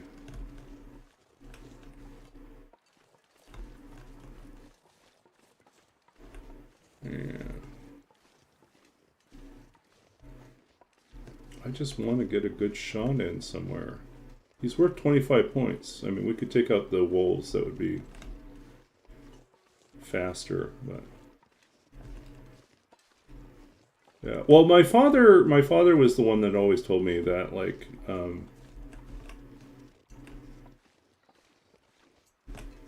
you should always you treat everyone you meet with respect because everyone's got a story. You just need to know need to find the right question to ask, right?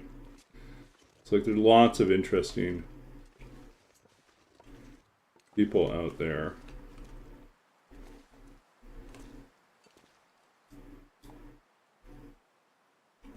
Okay, let's see here.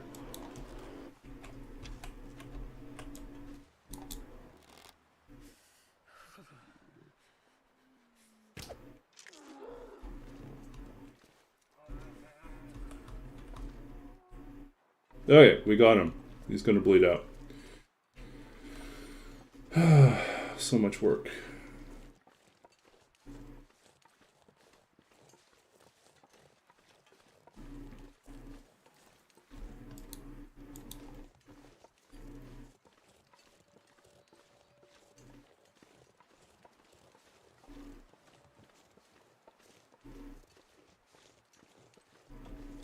Okay, we'll see if we can get this guy here.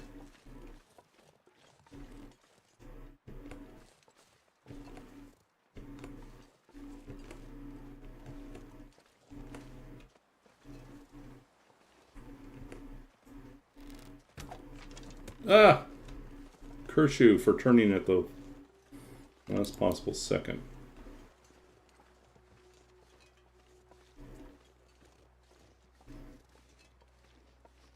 Anything right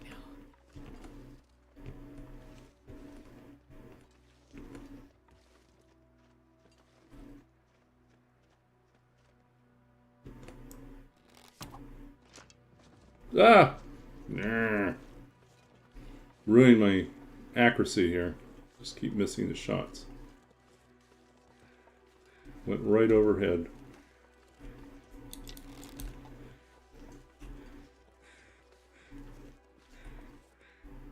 Where is he now?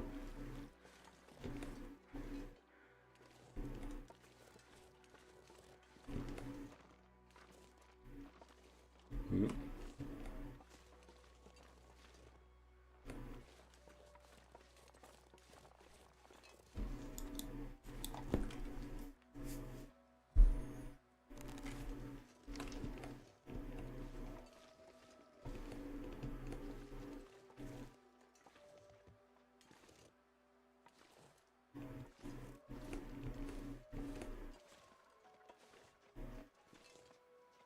Gotta get this guy.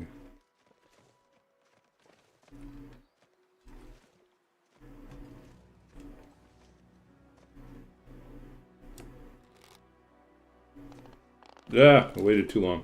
Sure. Move my mouse around too much instead of taking the shot. It's just going to run away.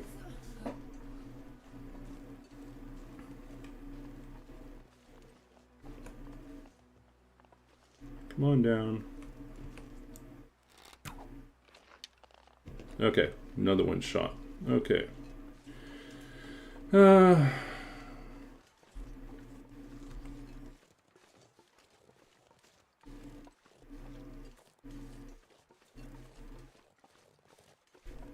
Hey, Roller. Good to see you. We're getting beaten up by the wind, but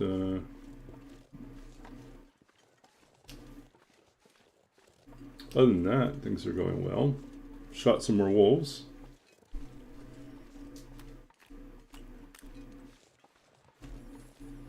Shot deer, shot a bear. Just waiting for everyone to die.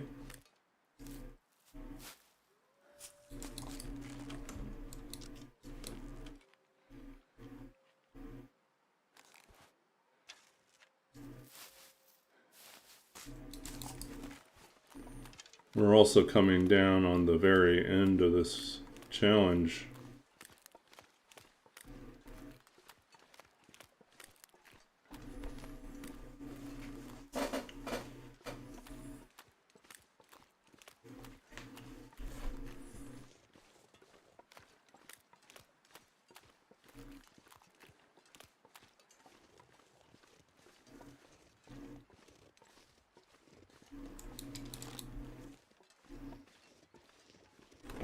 Does it say 467? That's amusing. It's supposed to be day 47, I think. Alright. 47. If it was 467, we definitely have gone past, you know.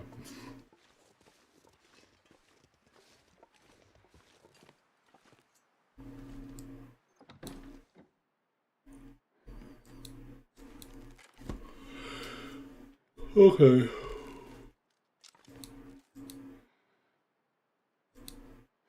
Gonna pass a little bit of time, warm up, see if our wolf and deer have died.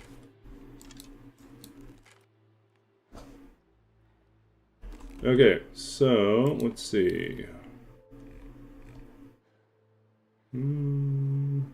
Yeah, that's not great. We're like getting close to 50% again. That's not good.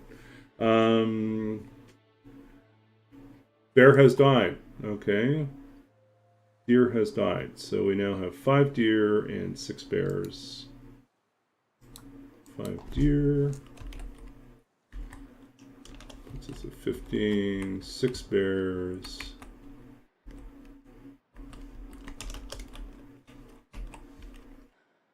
So now we should be at, so that's going to be 60, 70.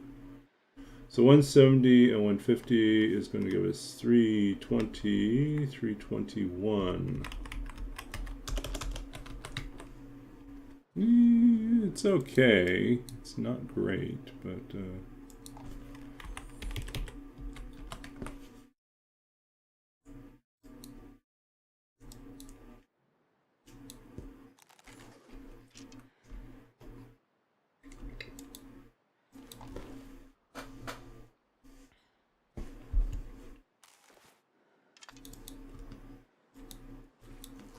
it's gotten so gusty out there.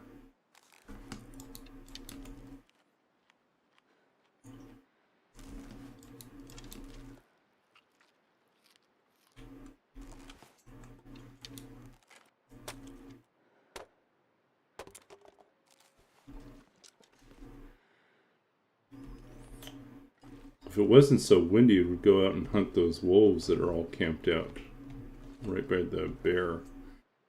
But it's not really good to do that right now, so not.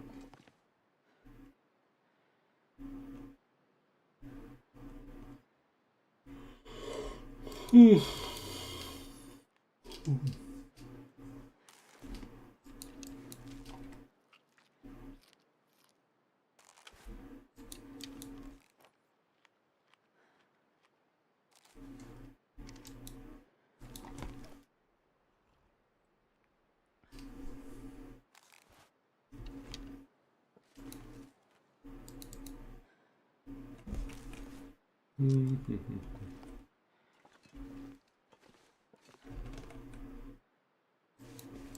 needs this anymore. Yeah, they don't. We're going to shred this thing.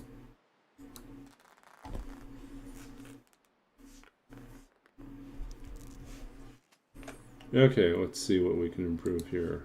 Get a little bit more. We need more cloth.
Okay.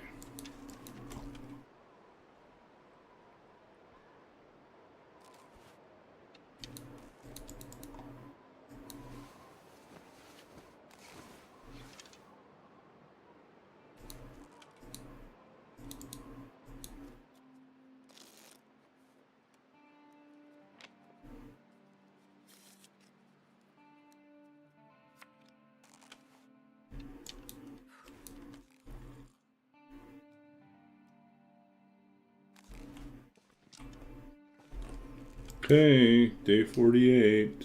We've got 2 days left on this run. I think we'll try to wrap it up then.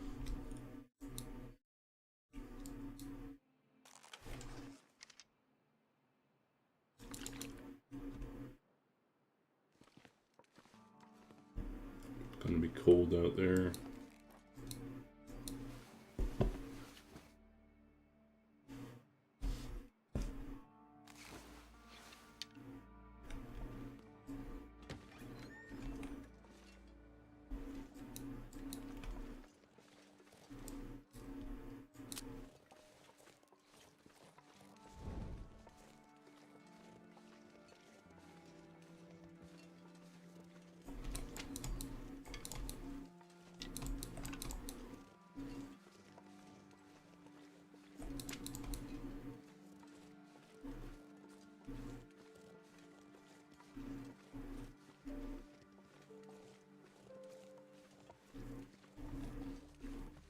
Yeah, the real question is, should we finish it up tonight or should we finish it up tomorrow night? There is an advantage in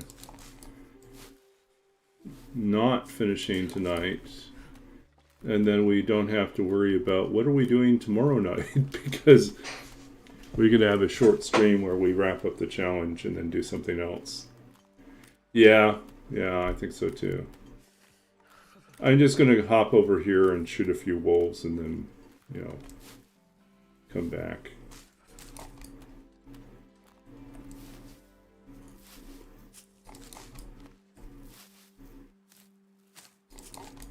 I think we should warm up some teas too. I need to find some place to escape this cold.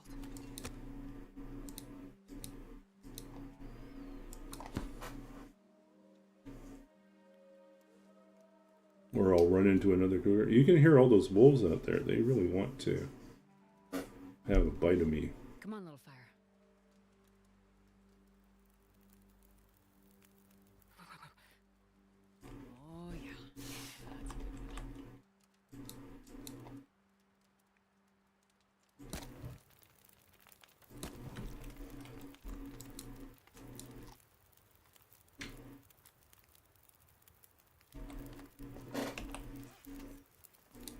Okay.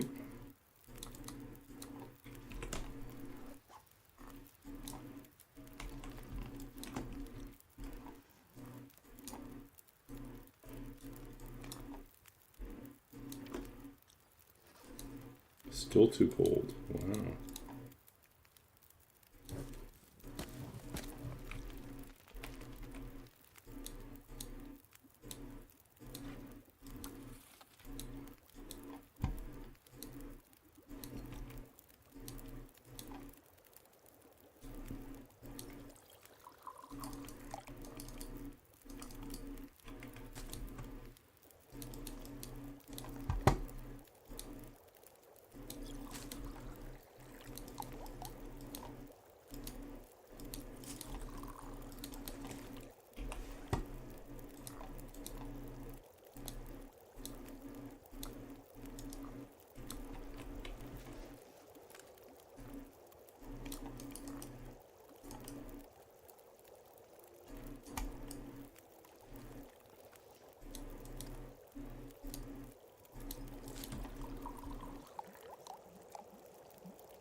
Okay, let's go find some wolves.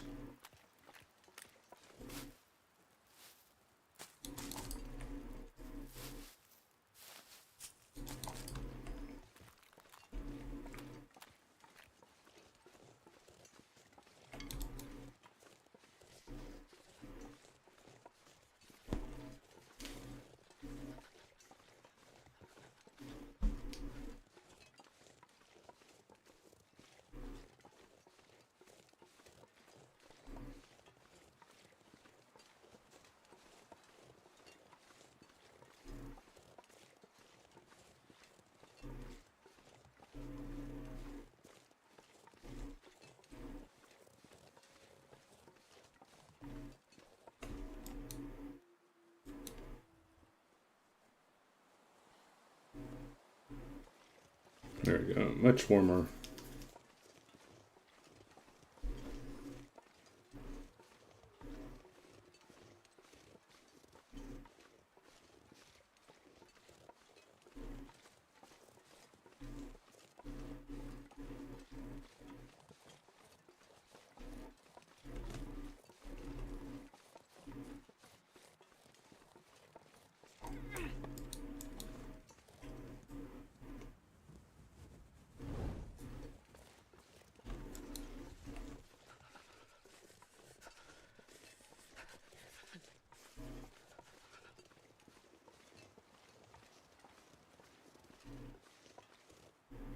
Well, there's our bear.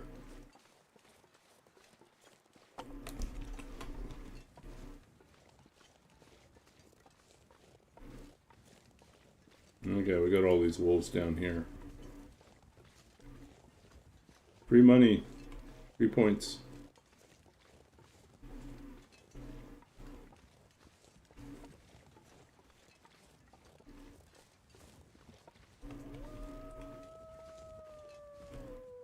Or are they timberwolves? They're timberwolves. Uh-oh. Changed my mind. I was like, why are there all these wolves hanging out here?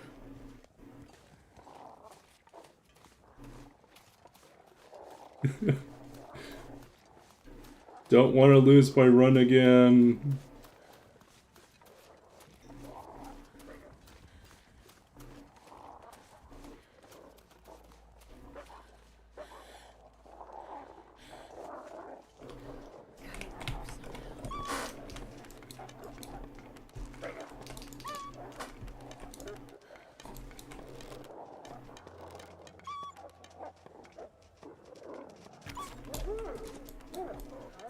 Well, that works. back, guys.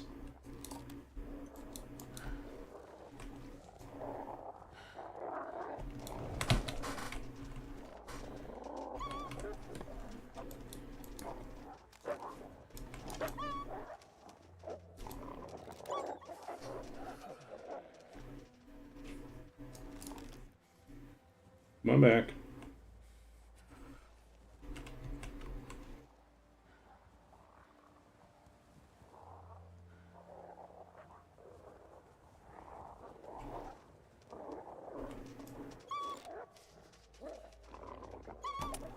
Nope. Yeah. Okay, I give up.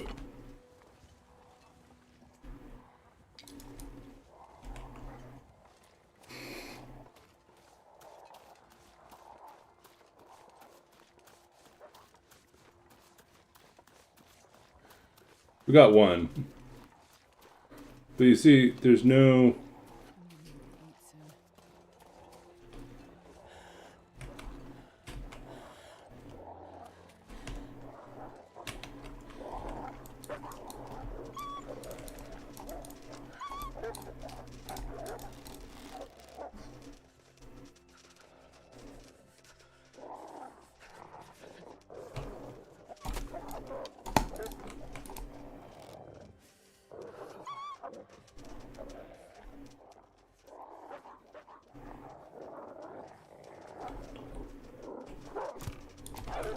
Ah.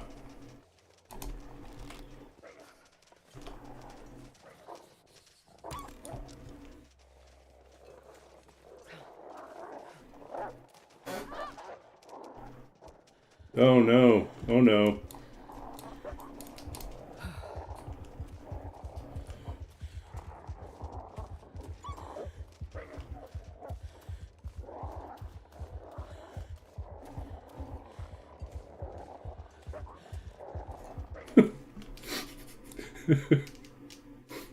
We just about lost that entire run again. That was terrible. Oh. And we are still, like, not doing well. All over. Come on, guys. Don't fade.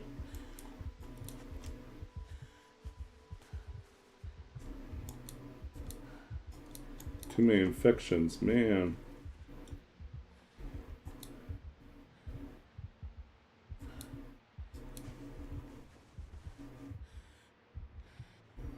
I don't think we're going to make it here.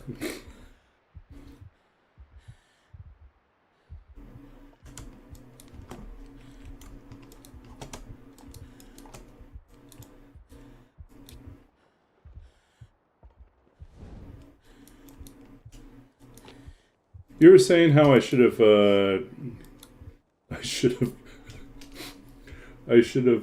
just called it early and gone to bed. I think that's what we should have done. That sucks. We're gonna lose another run right on the brink of winning.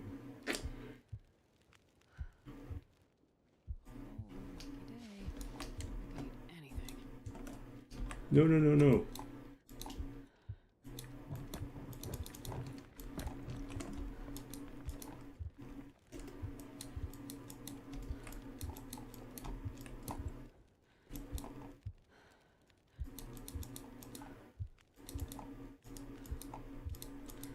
Want to sleep for a couple of... No, we didn't make it. We didn't make it. That sucks. 48. It's so close. Why did I have to pick on the timberwolves? Why? I could have left the timberwolves alone. Yeah, so I don't think I'm going to get in the tournament this time. I just don't know if I'm going to have time to do another run. Like, that's so tragic. I was like, I honestly, it just all went downhill the moment I arrived there, and I should have realized there's a cluster of wolves together. Maybe they're timberwolves. We are on Timberwolf Mountain now, and they finally fixed it, so Timberwolf Mountain really does have timberwolves sometimes. Stupid. Cautionary tale. If you think you hear the sound of timberwolves, it might be timberwolves. Yeah. Good to see you, AV. So close. We were so close, and we were finally turning this run around. We got bears, and I don't know. It was starting to look much better. We got 32. So what was our final count here? We killed another timberwolf. Well, we killed a timberwolf, so that bought us another 5 points. So we made it to 326. It was not a great showing. Definitely not my best run. But it was almost done. Yeah, complacency. I thought I'd rack up a few more points instead of just getting the run in. My mistake. Painful. Okay. Oh, yeah. Insult to injury. Now we hear the cougar yelping in the background. So I think we are done then for tonight. We will read something. Let's see. I do believe we have some requests for poetry. So, why don't we, since we had talked about Todd Kaneko's book on dead poetry, or dead wrestler elegies, let's see here if we can find... I packed my copy up already, so we're going to have to go with...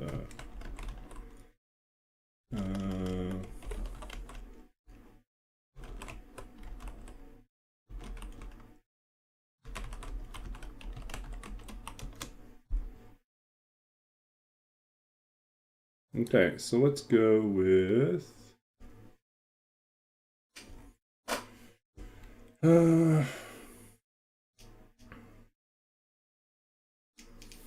Okay, so I'll read a poem from my friend Todd Kaneko from his Dead Wrestler Elegies collection. This one's entitled "The Missing Link Explains How to Be a Monster." Missing Link, again, another 80s wrestler who was kind of a Neanderthal-looking guy, which they really played up his shtick as being kind of barbaric, but and almost subhuman. I don't know. It was kind of a weird thing. Yeah, the missing link explains how to be a monster. Do not look at mirrors. Do not fight the urge to speak without consonants. Sharpen your antlers against a coral reef, fins against an elm tree, hooked teeth against a fire engine. Do not grow up. Loosen the needlework that fastens a man's soul to his bones to the names he is called by his children. Release a man from his skeleton, wrestle him out of his old skin, and let him rise, steaming into night. The referee's hand slapping the canvas 3 times is the last thing a man hears before he must reckon with his body's malfunction. Be reborn with a snake's complexion, a caveman's brow, terrify the crowd with a prehistoric tongue, words cracking more like a thunderstorm than a song for the moon. Don't be afraid when you awake after a fight, your new body smeared with blood. Smash your head into a redwood, a mountain if you want, until the whole world lay in pieces at your feet. Try not to grow up like your father. End up exactly like your father. There you go. The missing link explains how to be a monster. You can find that online. Over here is the last poem in that series. And I think we will read one of my own then. Let's see, poem chooser, the country I call home. Should we do that one? Let's been a while. This is from my first book. This is from The Lost Country of Sight, published by Anhinga Press in 2008. Winner of the 2007 Philip Levine Prize. And we'll see what we got here. I don't know if we'll read that. We'll find a different one here to read, I think.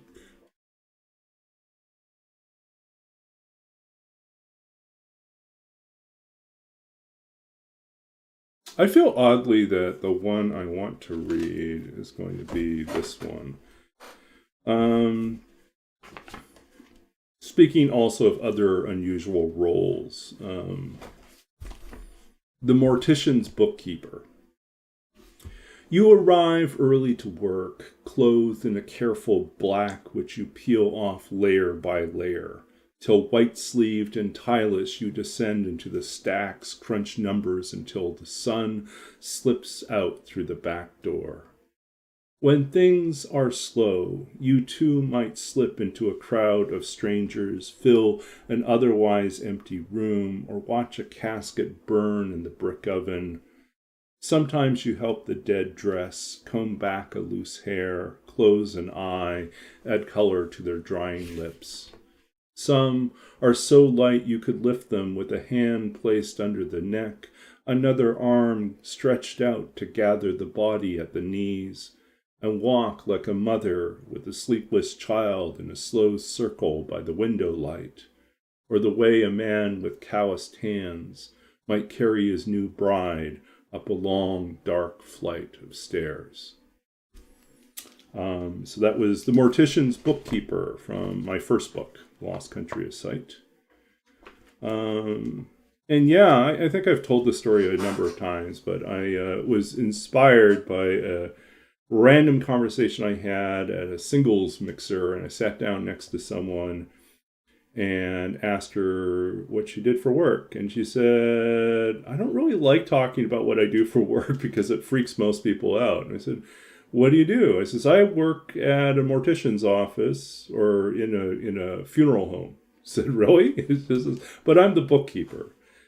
And then she was telling me how, like, sometimes, you end up filling in all these other roles. Like, if there's a service for someone and no one shows up, there's no family members there at all when they're doing the cremation, or they're just having, they're having a service, but there's no one that is able to be there for the service, or there's one person there or two people there.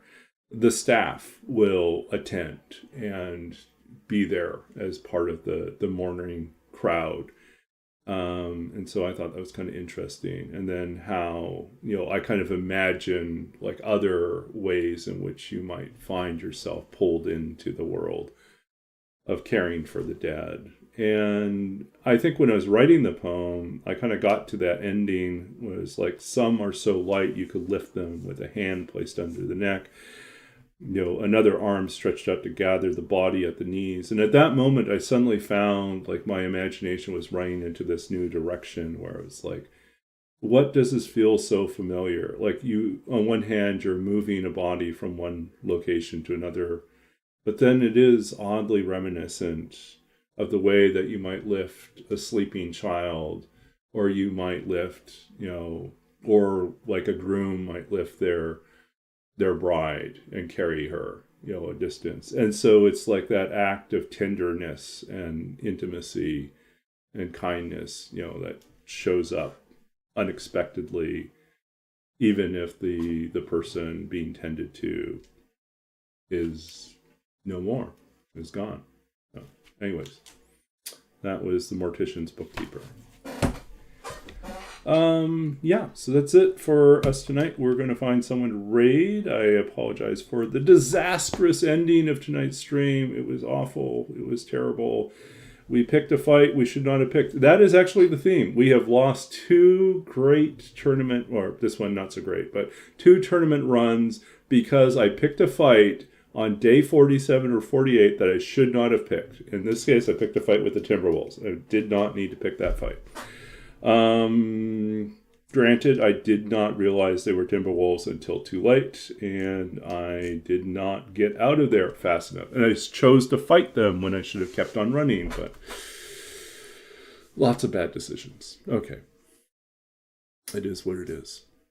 Okay, so let us figure out who we can go raid.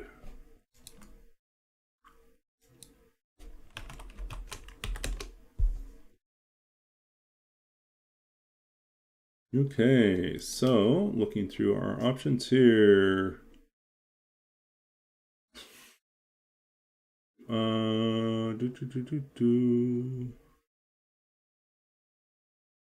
Deadpool is up. Guess we could go visit Deadpool.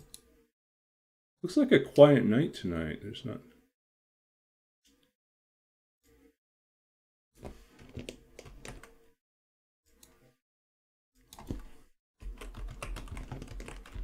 Okay, we're going over to Deadpool, and we'll hang out there for a little bit. Thank you all for hanging out with me tonight. Thank you for the resub, EG. Thank you, Roller, for hanging out and getting us to read poetry. And I'm going to wrap up. I'm going to actually work on some late night baking, making gingerbread cookies. So, and then I'm going to go to bed. Okay, off we go. See you later.